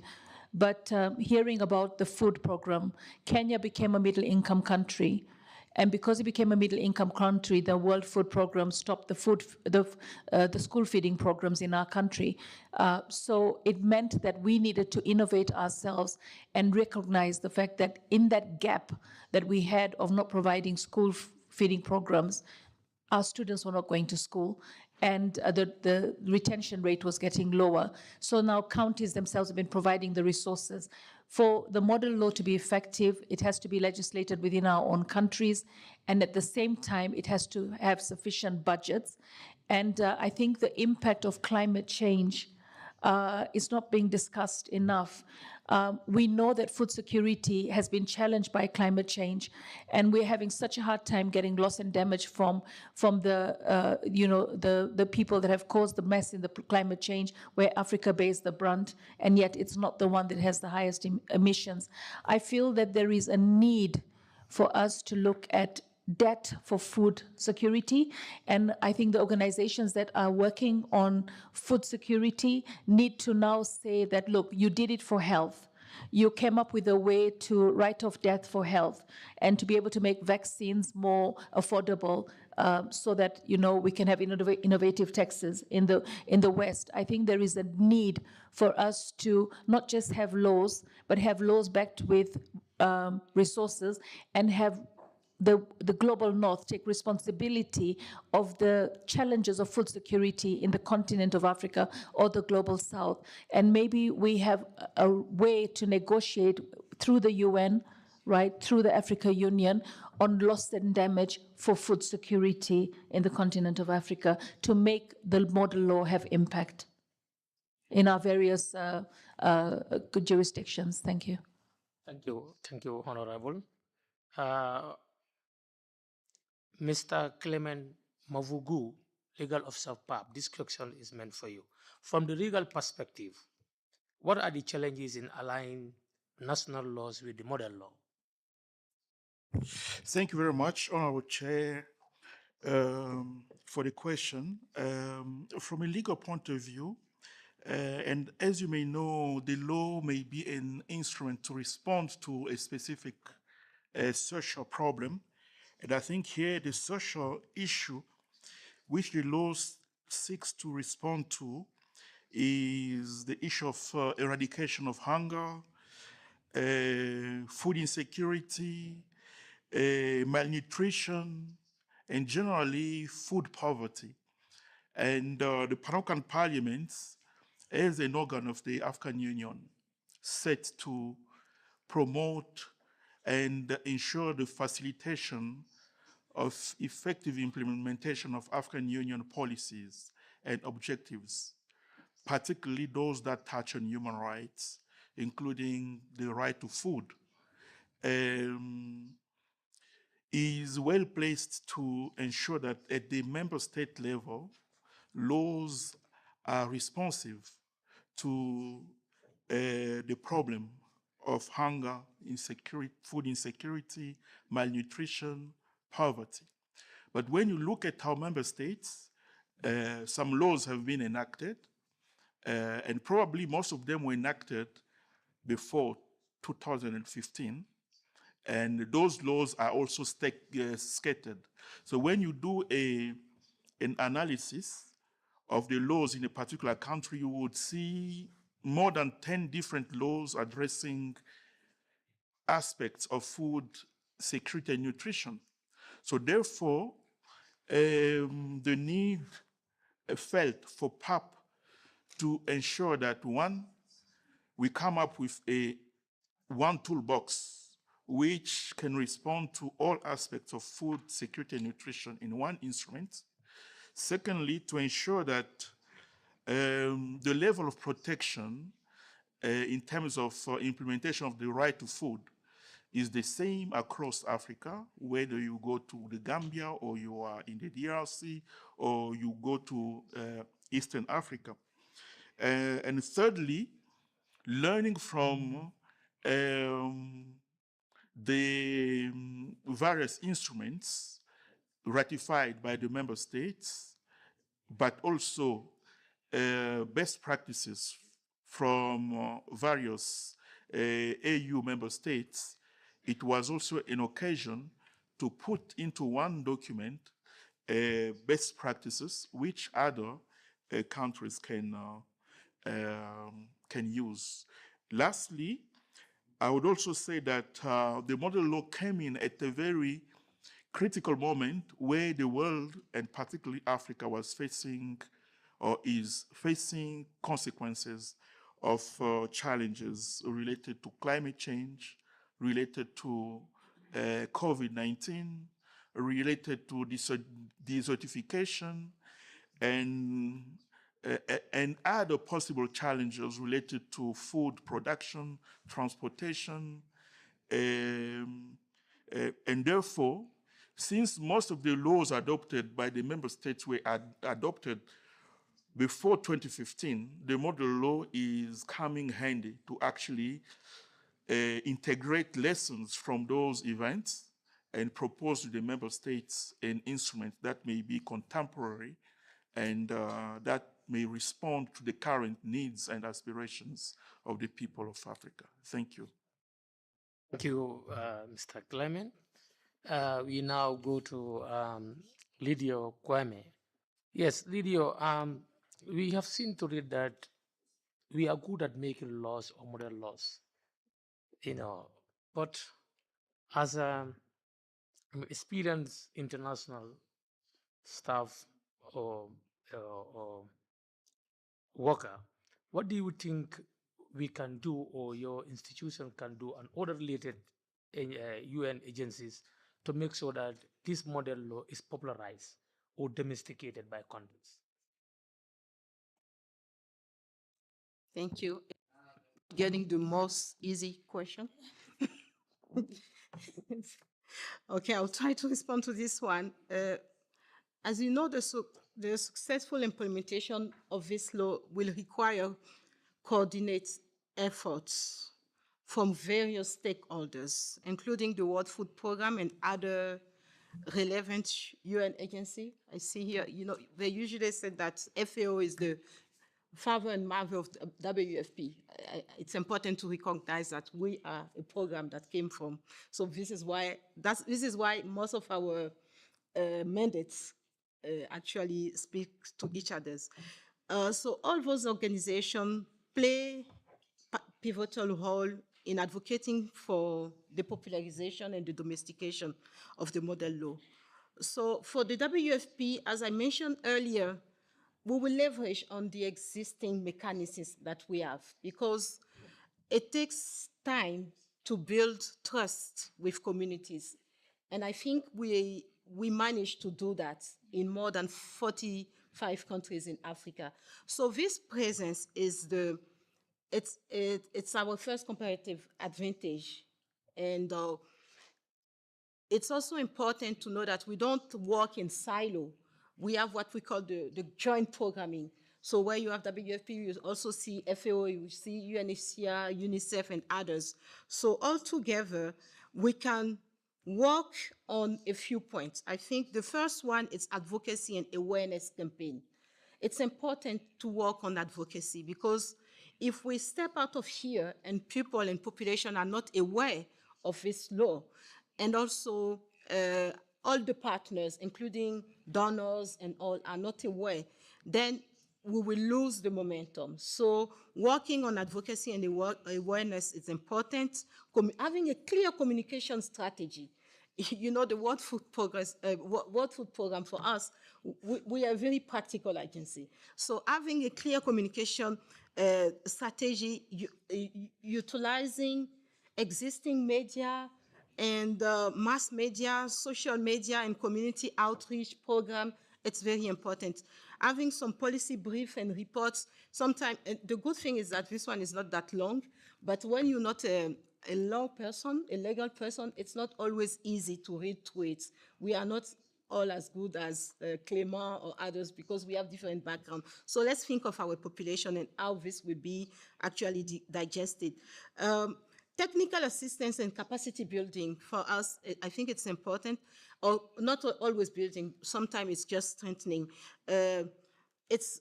Legal expertise is not all for all of us. So making sure that it speaks to everybody, including the population, the chef de village somewhere in the village, and all communities is very important. Assisting and strengthening local institutions, because it's here in South Africa, but how do we make sure that it gets to that level of granularity with all sometimes we think of the parliament, but then we also have all the local institutions responsible for food and nutrition security through capacity, so we can do that by building the capacity. And we do all this using what is there already. It's not that we want to reinvent the wheel, because we already have some mechanisms that are in place. There's also the research and data collection, because most of the time what's lacked, it's evidence generation. My sister actually mentioned some of the study that we already do with the African Union, and I want to recognize the COA, the Cost of Hunger study, that actually show the importance of taking care of nutrition at early age, because when you see, and it's so clear, it was a scientific study that we already had with the African Union in 24 countries. Now we are moving to the 25th country, where it clearly showed the link between food insecurity and the GDP. That's where of a country, that's where we don't only involve the nutrition, health people, and it's also involved the Ministry of Planning, the Ministry of Finance, and so on. So making sure that we have evidence that will attract the attention of all actors. Monitoring and evaluation is also a very important area where we can support, because in all our programs, we already have existing mechanisms for monitoring and evaluation. So we can use those same tools that exist to also monitor the establishment, monitor the progress of the model law. Because as the president said, we have many initiatives that sometimes stayed in our drawers. So we make sure that it actually populates, and also we follow the progress, and also the production of regular report and update on the status of the domestication effort, highlighting achievements and identifying challenge. M&E is very important in all good initiatives that we adopt. Partnership and collaboration is very important, and we should leverage on some existing platform, like one that we really like, which is the SUN Movement Network. For those who don't know, the SUN is the Scaling Up Nutrition, which is very much present in Africa, and forming coalition and alliance with local NGOs, civil society organization, and private sector to support the domestication effort, because the SUN movement is already there and doing the job in making the effort in scaling up nutrition. So why don't we use existing platform? Because those platforms are strong coalition, not only with government, not only with the UN, but you have the social society, and collaboration with all UN agencies such as, of course, FAO, WFP, but also UNICEF, and a pool of, this will help pool resources, not only financial resource, but existing expertise. Because as we say in WFP, when we enter a country, we work towards stepping out, and the exit strategy is part of our job. As Honorable mentioned, right, in Kenya, for instance, we're not there implementing school feeding, but we can still contribute to the passing on the expertise and the capacity that we have built in Africa for years. I will stop here. Thank you. Thank you very much, Kwame, Madam Kwame. The other question will go to Honorable. Honorable, after the law being launched in the Pan-African Parliament, so what will be the role of Parliament in its domestication? What do you expect from parliamentarians when we go back home? How can we make sure that polarization and domestication takes place? I think the first thing is every parliamentarian. You don't have to be in the Committee of Agriculture. Every parliamentarian should basically be given the model law to go back with to their country, and then hand it over to the ministries of agriculture or the committees of agriculture within their parliaments, so that they can actually look at the model law and look at the gaps. And also, there might be gaps in the legislations within their country, or there might even be things that they're doing in their countries that are gaps in the model law. At the end of the day, we all have to come together to ensure we have food security. And the most important thing, like for instance in Kenya, over the last government and the current government, food security is one of the top agendas that we have. But again, it's negated through the challenges of climate change. And I think we're not speaking enough about the impact of climate change on food security in the continent. And the strife that we have right now is because most people don't want taxation, because the one simple thing, they can't even feed their families with the little resources that they have. And the unemployment rates in Africa is, of course, very high. So we have to have a holistic approach.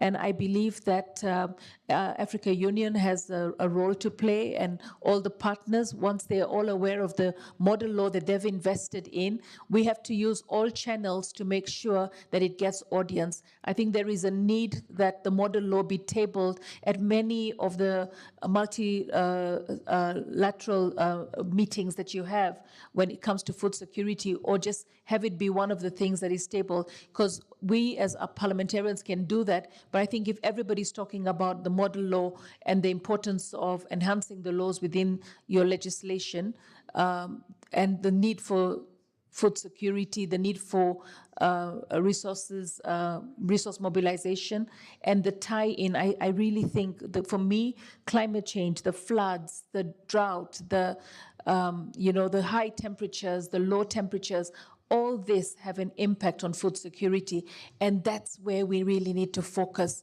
We can have all the legislations in place, but if we cannot have a land that we can grow it in, or climate safeguards, we're not going to have food security. So I think it's important to have a holistic approach and call out the global north for not taking responsibility on the issue of food insecurity in the continent and the global south because of climate change. Thank you very much. Thank you very much for that, Adopt. Yeah, I want to ask Madam Serestal, with the introduction of model law, what critical policies do you think it will add value in your cause? Thank you very much. If I may repeat the question to make sure that I understood it. In the context of the model law, what are the critical issues? Yeah, policies. Sure. Thank you very much for this question. It certainly would require a much more extended conversation, but I will attempt to just highlight a few elements that I think are very important to consider. So of course, this is a model law. This is not a binding instrument, but it is morally binding, as the AGG, Dr. Abebe of FAO stated earlier. And it requires, as the chairperson of the committee also stated, that we go beyond a launch, that we actually look to implementation.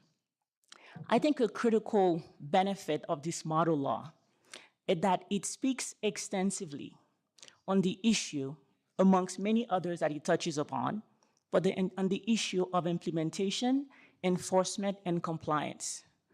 The third section, so to speak, of the model law goes a long way in looking at how implementation, enforcement, and compliance can take place. It speaks to the importance of budgeting. It speaks to the importance of coordinating mechanisms. It also speaks to the importance of accountability mechanisms. Goes into details about accountability from the ability of reporting on issues that countries are facing, to accountability on the ability to bring grievances to judicial bodies after having looked at administrative processes to address when a country, having domesticated the model law, would not bind itself to its obligations. So I think that the question of enforcement is key, because indeed a law needs to be implemented for it to have value. And the fact that this model law, having looked at a diversity of country legal frameworks, the FAO with the PAP conducted a study, a policy study, that analyzed about 175 different legal instruments across 35 countries in the continent to come up with a model that takes into account the diversity of the experiences and the legal context of the different countries in order to form the model law. The other element that I think is very important will be to build political will. I think that this is what this model law can help achieve.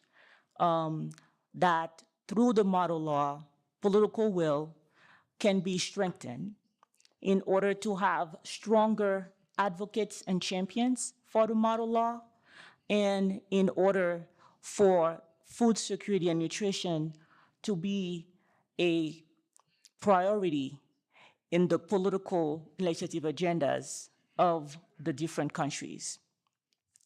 I think it's, as a third element that I think it's important to highlight is that financial and technical resources are going to be needed for the model law to be implemented. And I'm very happy to point to the work that FAO has done and that can be built upon. It has done that work in partnership with a variety of actors. And the technical support that we provide, of course, spans the gamut. We, as the Honorable mentioned, the importance of climate change and its impact on food security, the importance of looking at school feeding and nutrition, the importance of looking at access to natural resources, the importance of looking at biodiversity, the importance of looking at pollution. So these are all elements that are cross-cutting that we work on extensively within FAO. And I would like to point that what we need to do is for the knowledge that exists within this space is harvested and is used optimally to implement the model law. And what I mean by implementing, of course, I mean domesticating and making sure that those who have prioritized the model law are able to bring it to the forefront at the national level. I would like to point out that there are as well a variety of parliamentary alliances, some of which have members, I'm sure, in this very esteemed space that are working on food security and nutrition laws at the national level as well as at the sub-regional level, whether in Central Africa or in Southern Africa, as well as in Eastern and Western Africa. I believe that my colleague have already mentioned the names of the different alliances that exist currently and that are working on food security and nutrition. So it's important to ensure that that synergy exists and is strengthened between the regional efforts, the sub-regional, and the national efforts. Thank you. Thank you very much, Madam. Since time is not on our side, we have last question for Madam Fatabong. So after that question, we would like members to intervene to ask and contribute to the discussion. I believe the discussion is very healthy, and members also will be able to speak, to the direction that we can make it applicable in our various countries. So, Madam, the last question for you is: we are aware that NEPAD has initiatives as far as promoting food and nutrition is concerned. What do you think the model law can add value to your cause, to these initiatives? Thank you. I think first, the model law has, within a single document, capture all the importance and relevant aspects on the question of food and nutrition security. So it's a very strong advocacy tool.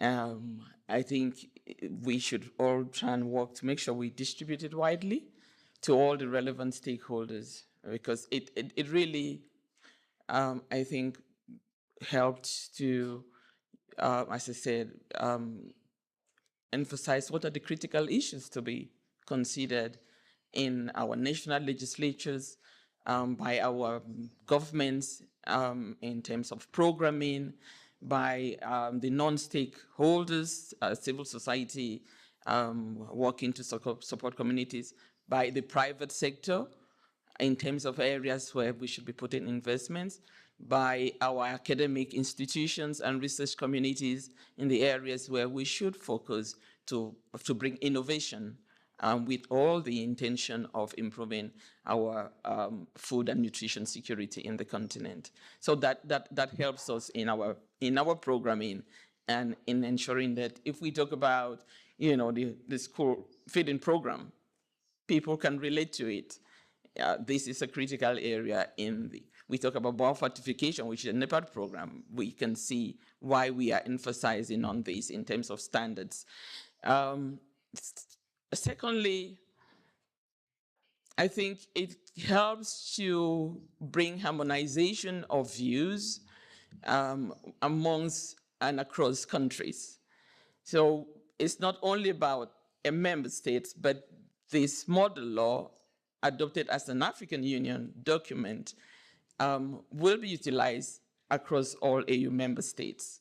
So again, it can help us to build, cross-border programs, integrated programs, because we have a common agenda.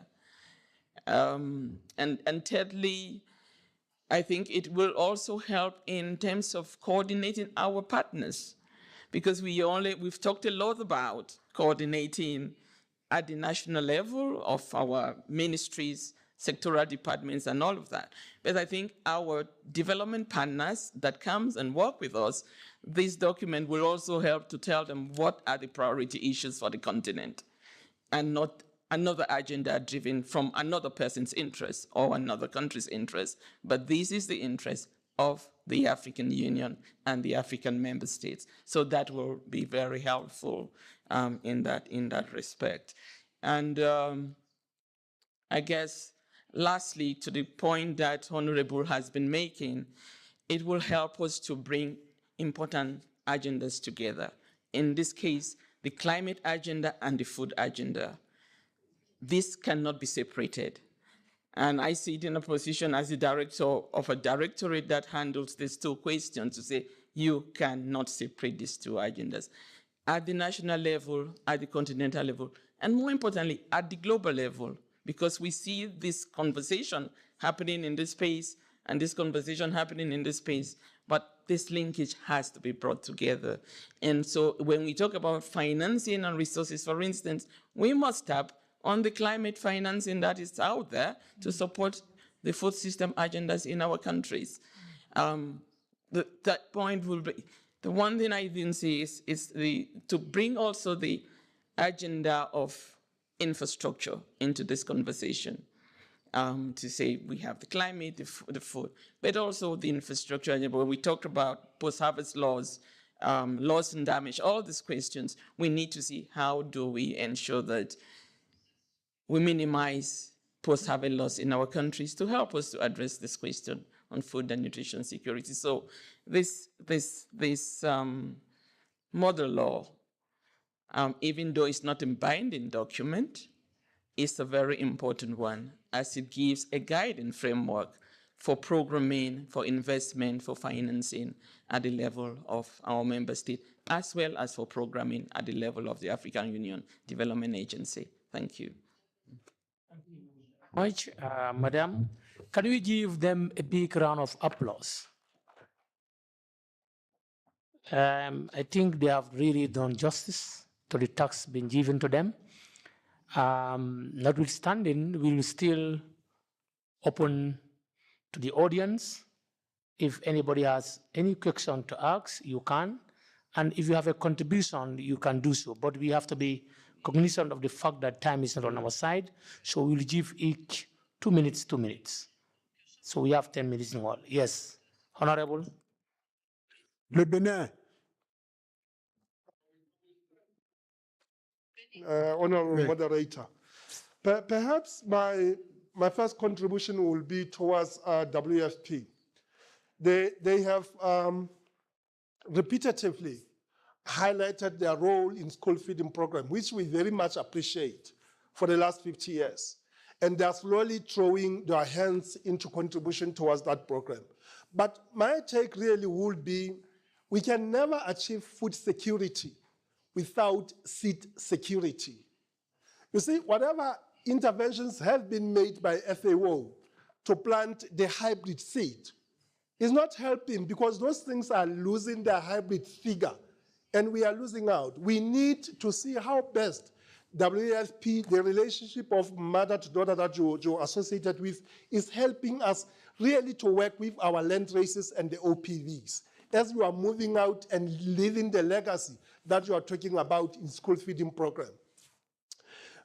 Members here will be aware that perhaps our head of state from Lesotho has been the champion of food and nutrition in Africa. And we really need to be moving towards that direction. The colleague perhaps from NEPAT, as I conclude, has talked elaborately in terms of integrated approaches that they are doing.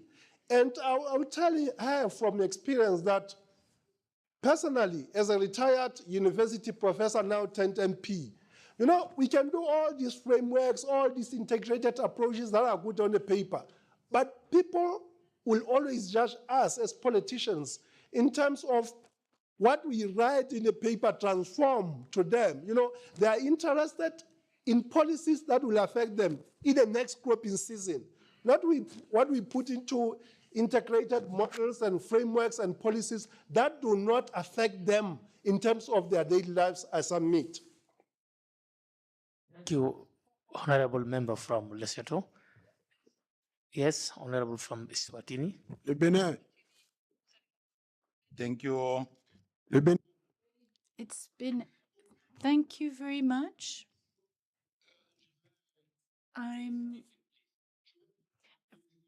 Who has taken the floor is asking the president or the chairperson.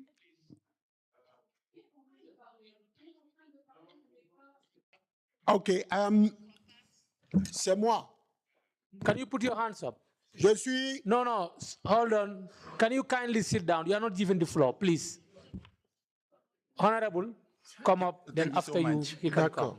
Thank you so much, presenter. I'll just add a few things that the issue of climate change threatened the food security in agriculture sectors. I think the SADC countries should work together in handling the issues of climate change.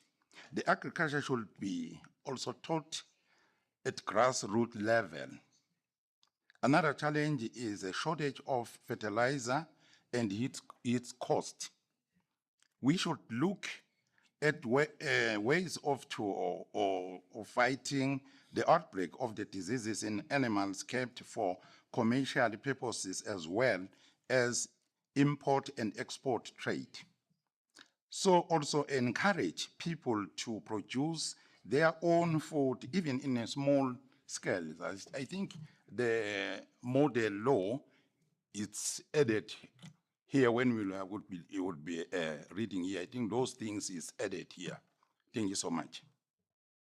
Thank you very much. Honorable. Merci beaucoup. Thank you very much. I would like to take the floor to draw attention to the fact that the protocol started between the Pan-African Parliament and NEPA in 2016, WFP rather, and it's urging our parliament to accelerate implementation. So we should provide, we should recognize the quality of the technical and strategic partnership of WFP in Benin, and also to bring the experience here, which means that in the council meeting in July 2022 in Rome with WPF, in fact, our country was recognized as being the champion of nutrition in schools and in the world as well. And thanks to the strategic partnership present in our country since 1975 and the new government and its governmental action, we improved. So a child at school with school nutrition. In 2017, we went from 20% to 31%, and now we are at 75% of school children having access to meals. And of the 75%, it's 30 billion invested in the next 5 years, we would like to reach the 100% of children that are taken care of in the school feeding systems. That means primary and secondary school. And this would be able to so, Your Excellency, I would like to say that this program is not a standalone program. We had to have a national school feeding program that integrated it, and when implementing that program, it doesn't have any political leaning. And the management of this program from all political quarters actually was relegated to the population. So, strategically speaking, the coordination on a national level, which is attached to the President of the Republic, in 2023, the country obtained a nutritional program for 33 decade. And I'm very happy about this program or this document because we are already ahead. I would like to we need to implement it in our country to be able to improve the laws that are already exist. So of course, we already have a framework law for agriculture and food security and nutrition since 2022. We felt it was necessary also to have a framework law for sanitation, another law only for climate change, and also, naturally speaking, a law that accelerates and that privileges community health. I want to say that this law is extremely important, and I would recommend as well that when implementing it should be related to it should be decentralized by taking into account the importance of the grassroots communities and the communities. I'm talking here as an ex-minister who worked on this in this field, and our countries need to support this model law by having planning and development, sustainable development, and evaluation or assessment. And our country already has such a law. Now, in terms of assessment, we will need to take into account sustainability. And here our country has created an agency for nutrition to enable WEPF to play a strategic role, complementary, and that it enables us to focus our attention over and above the Maputo indicators and any other indicators that are related to nutrition. I'm not going to speak too much longer, but I would like to highlight the fact that I would really say that I appreciate this model law. I've read it. It takes into account all of the important aspects and makes it possible to relate or link up the concerns with the quality of the educational system, because 50% of our children in our country, thank you very much. Yes, thank you. May I ask you which country you come from? Je viens du Bénin. I come from Benin.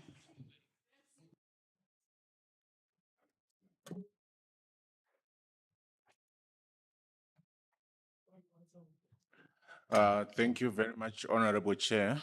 My name is Show Tafanana, MP from Zimbabwe.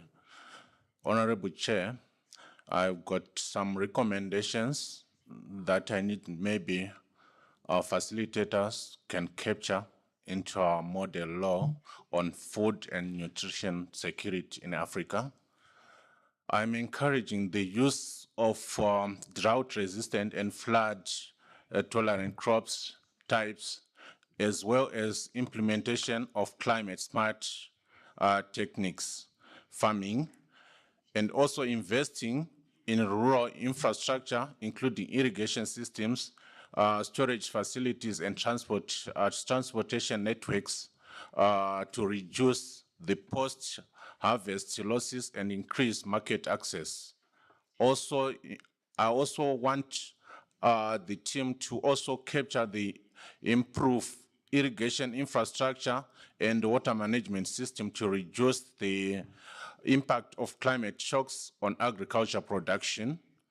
Also, to create and implement effective early warning systems to help predict and limit the effects of extreme weather effects. Also, Honorable Chair, I also encourage crop and income diversification to reduce the reliance on a few basic crops while increasing resilience to economic and climate shocks. Thank you, Honorable Chair. Thank you very much for those adopts, and I believe it will help us. So as this is a model law, and with time we will be able to amend or add certain things. So these recommendations are highly welcome.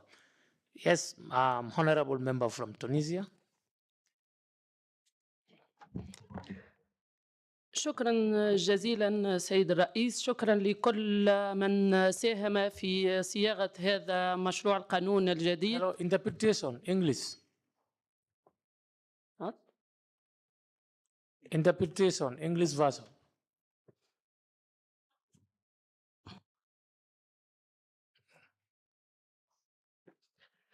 شكرا سيد الرئيس، شكرا.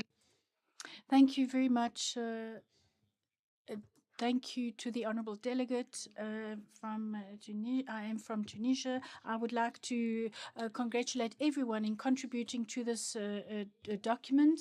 And I would like to, of course, all the ministries of the African Union, agriculture ministers should meet to coordinate the implementation and the realization of this model law, because they are the ones who are responsible for executing and implementing this law. And there should be a communication campaign in the media so that all the media can also be present and sensitize all of the stakeholders and take into account all of the issues related to agriculture, such as water, transport, climate change, so that food security can be guaranteed in all African countries. And I thank you for your attention.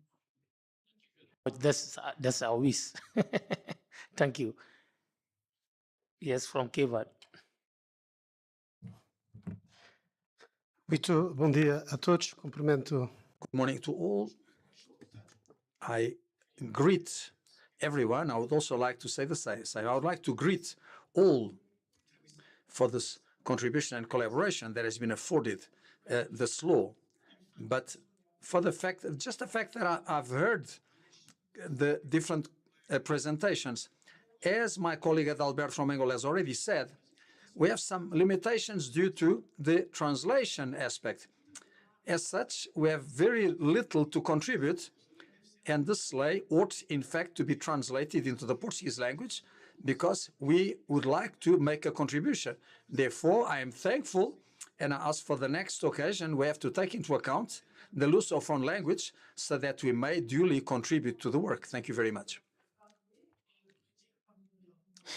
It was not a deliberate wish, and as you alluded, it's well noted, and it will be taken into consideration.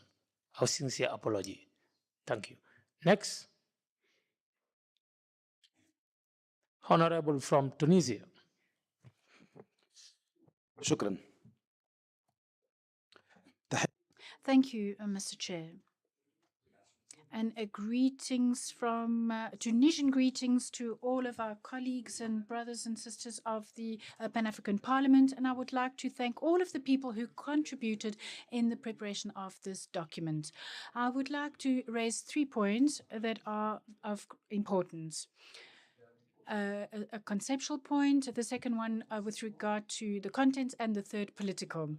With regard to the concepts, I think we need to make a distinction between food security and food sovereignty, because all colleagues know that the media and other communication means and many members of civil society who work in this area introduce confusion in terms of the terminology. And of course, we are working for food security. We want to provide the means to obtain the necessary foods. And of course, sovereignty is something different. It focuses on the production and the distribution of foodstuffs and to those who need it. The third point with regard, or the second point on content, is that we need to draft a plan so that we can focus on food sovereignty, which which should be a mapping exercise of the agricultural situation in Africa. So what do we sow, for example? Where are the seeds and why? Thirdly, there should be storage facilities. There should be also an instrument that enables the distribution of foodstuffs. And fourthly, as well, we need to do research on the technologies and the scientific research on local production. And all of these recommendations should be made. Of course, we need to put action towards. We talk a lot. We talk about something that's of great importance. It talks about survival of people. And of course, words alone cannot, of course, face a hunger situation for people where thousands or millions of people on the African continent face hunger. So all these laws and words need to become a reality, need to become palpable, and that it engages the stakeholders. The Pan-African parliaments, if they just remain consultative or observers, they are not going to be liberating us. We need to therefore become more action-oriented. Thank you for your attention. The zeal and the enthusiasm from the floor shows that this model law will not carry dust in our parliament. So thank you. Yes, madam.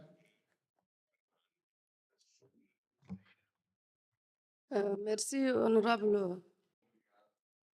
Thank you, Honourable Chairperson, for giving me the floor. I would like to thank every person who worked on the model law. Africa is a continent that is vast, and we deplore the situation in which many African people are finding themselves. We talk about malnutrition in Africa. So it is true that we don't lack any good laws in the African Union and Pan-African Parliament. But my concern is, what is the strategy that will enable us to oblige the African member states of the member states of the African Union implement the laws so that the Africans do not continue to die of hunger or continue to be suffering from malnutrition. Thank you. Much, Honorable Madam. We have the last on our list, Honorable Chairperson. Merci I did not see beaucoup, your hand. What happened? Honorable.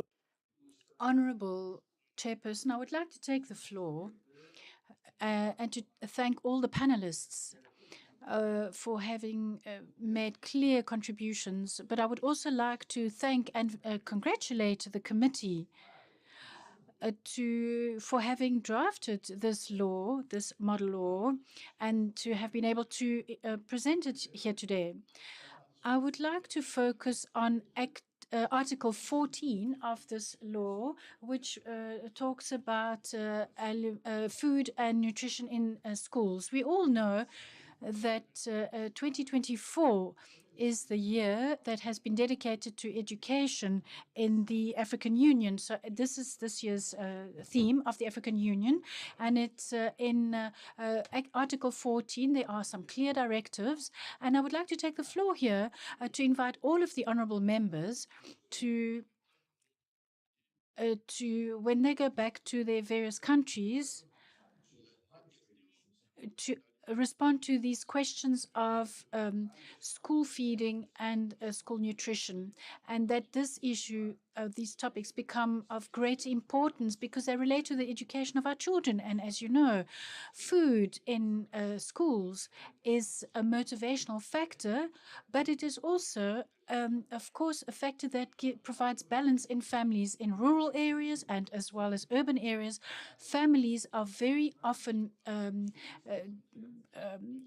disturbed because the parents are at work, and if we can have some school feeding programs, then these children are able to study, and they can study in far better conditions. And the results also will be produced, because there are some countries that are far further improved in this area, and therefore the school results as well have improved. So this has contributed to the better results, school results for the children. Thank you very much, Mr. Chair. Honorable Toure from the Gambia. Thank you very much, Honorable Chair. And I also thank the presenters for all the information that they have provided to us on this model law. Honorable Chair, as the adage in Mandinka is a Jibila Ningweo Benta, that we are members of the National Assembly in our countries as well as in the PAP, and we have been struggling to fetch water. All of a sudden, we have met with a flood. So I think our problem is being solved. We can only do one thing to help the situation, to ensure that this model law is fully implemented. Honorable Chair, we are informed that 60.5 million children under the age of 5 years suffer from stunting in Africa. This is a serious statistics, and we must not allow this problem to continue. I only want to say one thing in terms of monitoring and evaluation or accountability mechanisms, how the National Assembly or the Parliament is going to work with the FRO to ensure that the projects they have in our various countries, including our own projects, are fully implemented to save them from what we all know is happening in our countries, that is corruption. We know that many projects fail because of corruption in our countries. We also know that FAO implements projects in our countries. They do the funding, but at the end of the day, those who implement the projects end up squandering the resources, and then the FAO will have to come with another project to be able to complete the projects. We've witnessed that. So what collaboration can the members of PAP and the National Assembly work with the FAO to ensure that oversight is properly done, to ensure that you get the information that you get and you do the corrections that are required? Thank you. Thank you, Honorable Toure. Honorable members, I think we have come to the end to give our panelists at least each 2 minutes to respond to issues if they have any, because the contributions being made, they are more of adding value to the cause. Yeah.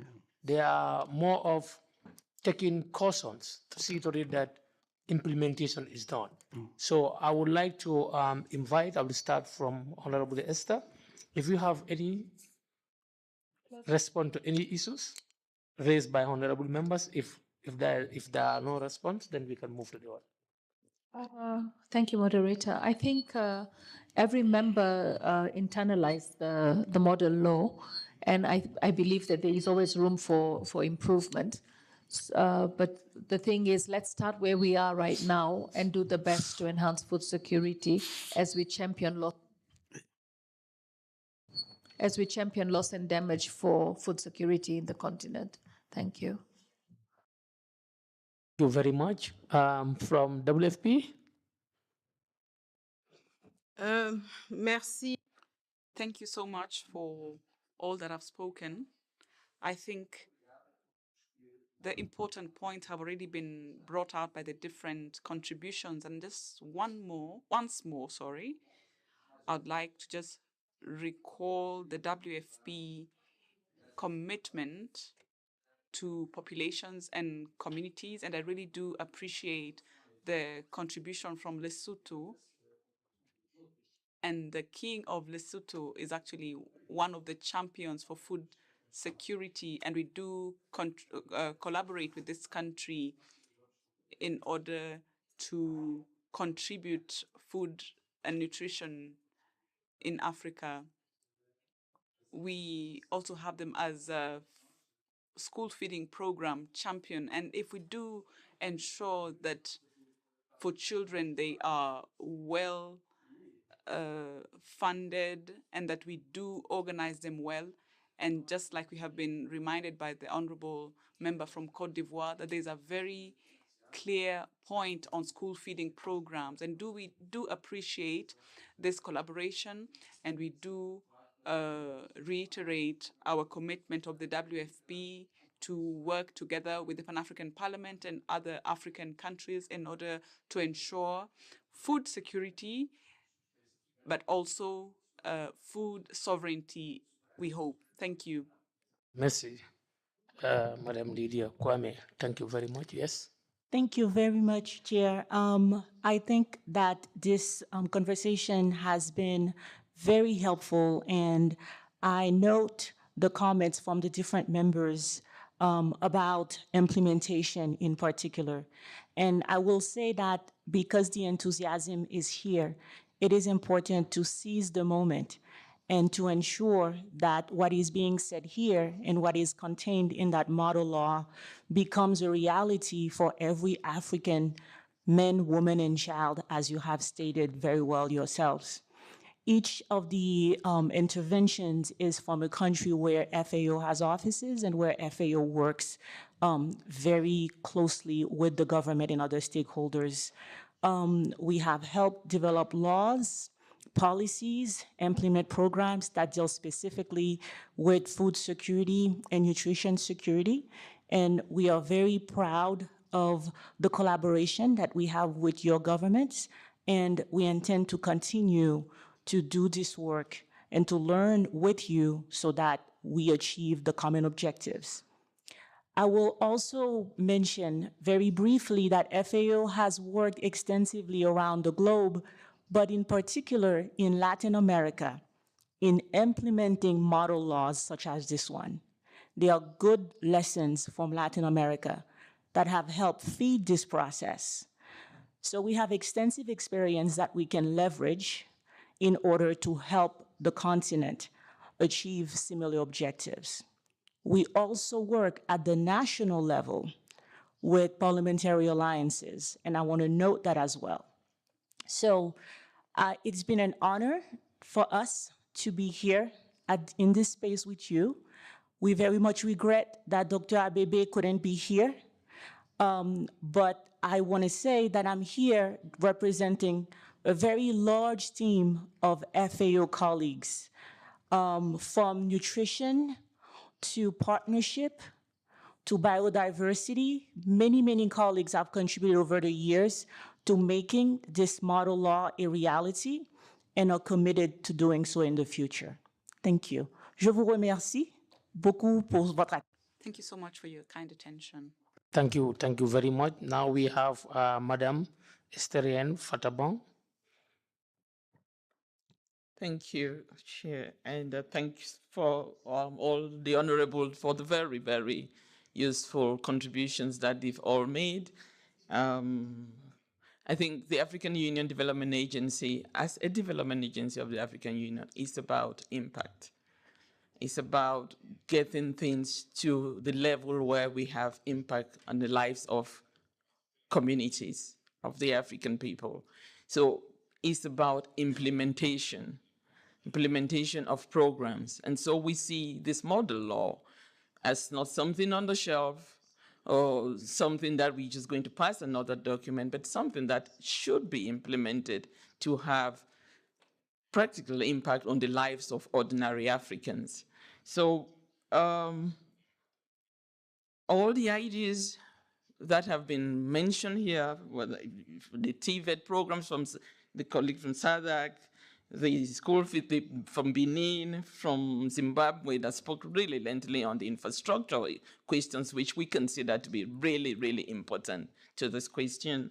From the colleague from Tunisia, the honorable from Tunisia, and all the others are very pertinent questions and contributions. And I think for us, we capture them and we see how we integrate them in the implementation of our programs to support member states. I also I think it will be really beneficial that we could have more sessions like this. I really have been very, very impressed. The contributions from all the parliamentarians have been so rich. And the suggestions that have been made earlier, that because this is about taking this to member states and domesticating them. Having sessions like this where we come and interact again and see, whether they've been legislated in the country or whatever way the countries have implemented this law, this model law, I think will be very useful. So I would really recommend that we consider, as part of the implementation and monitoring the implementation, to have similar sessions like the one we just had now. Thank you. Thank you, Madam. Well spoken, and is noted. I think 1 year from now, we must try to see what is happening in the other countries. We'll do monitoring as well. Thank you. Honorable Mr. Clement, you're welcome. Okay, thank you, Honorable Chair. I'll be brief, maybe 2 or 3 issues. The first one, we noted with much satisfaction interventions around school feeding, but I think the model law more than school feeding is also making provision for food and nutrition education, because feeding well and being able to produce food sustainably should be part of the empowerment of the youth and children at a lower level. And I think this is one of the things which may be highlighted about the model law.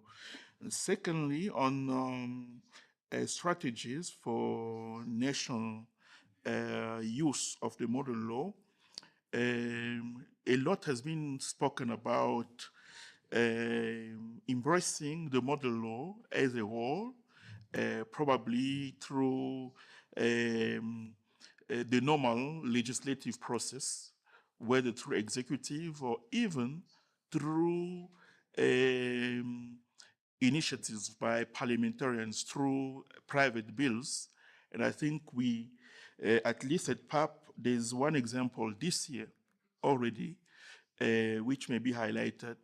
In Mauritius, there was a parliamentary consideration of a law on disability. And one of the PAP members from Mauritius was able to use the PAP model law to contribute to the debate and influence the content of the output of the legislation. Lastly, still linked to this, some ongoing initiatives at the national level or even national parliaments can still be taken advantage of.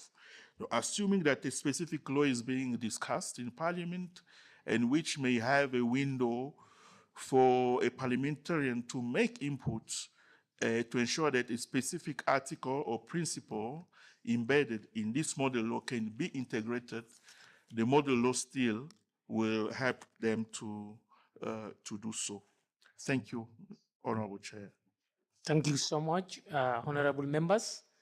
At this juncture, we would like to thank our able panelists for their research and the knowledge that they have shared with us. And we would like to thank you for your participation as well.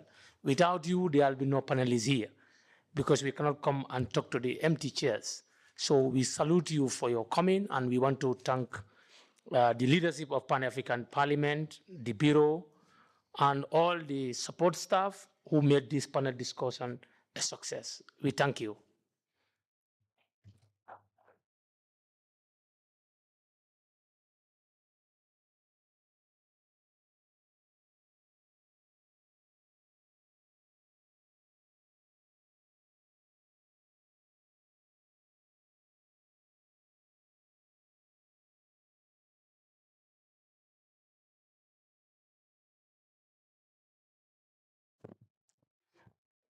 Merci, Monsieur le modérateur et l'équipe.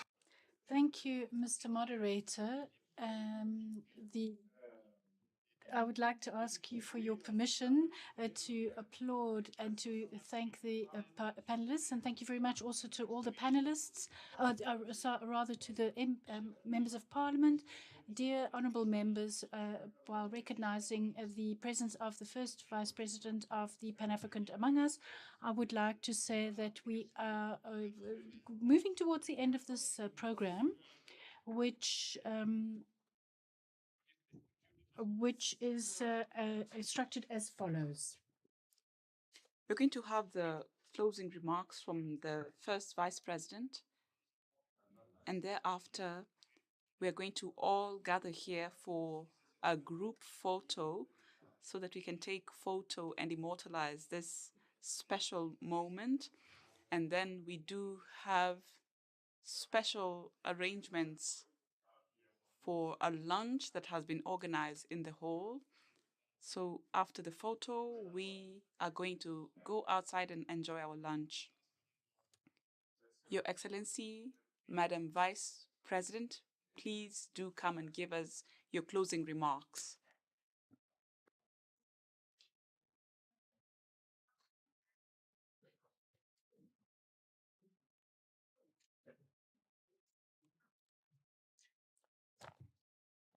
بسم الله. لقد شرفني معالي رئيس البرلمان الإفريقي الموقر. The President of the Parliament, Chief Shorombera, in order to present this final speech, Mr. Abdullah Barakat Ibrahim, Head of the Agriculture Committee, Mrs. Passa Rees, the Head of the Environment Committee, Dr. Abede Gabriel, the Assistant FAO Director General, Mrs. Esterine Fotabong, Director for Agriculture, Food Security, Environmental Sustainability and Climate Change at NEPAD, Mrs. Lydie Kouame, the Deputy Director of the African Union Global Office and the World Food Programme, Mrs. Mitika Mwanda, the Executive Director of the Pan-African Climate Justice Alliance, PACJA, brothers and sisters, honorables,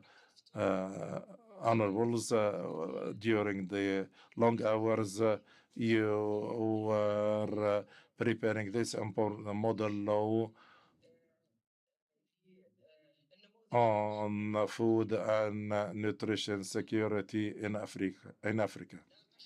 Well, you discussed this extensively, this important law that will have a positive influence on nutrition in general in our continent that is suffering a lot of environmental and agricultural dangers, and our continent is facing a big dilemma. So it is very rich in resources, natural resources, and labor, and very poor in productivity and in operation. So such a law would be organizing certain aspects that have to do with the responsibility of governments and the responsible on agriculture and the agriculture inputs and the issue of nutrition in general, and on organize the market of nutritional resources and organize wages and labor in such market, and also to create an information system that would allow for quick intervention in case of crisis and natural disasters. Of course, you will be defending such law in your countries and by your parliaments, and accordingly, I would ask of you personally to work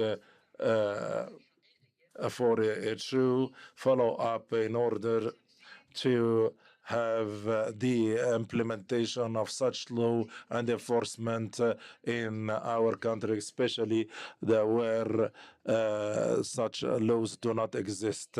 Such laws are very important to allow our continent and our people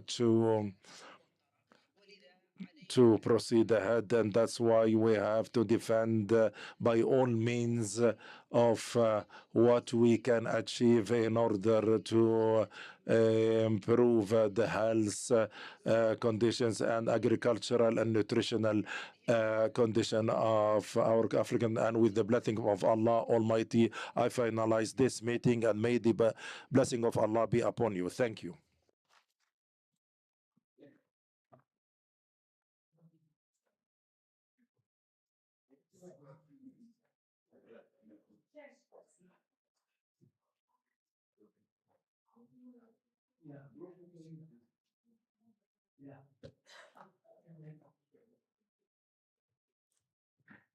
Je vous invite à I'd like to now invite you لأخذ الصورة. to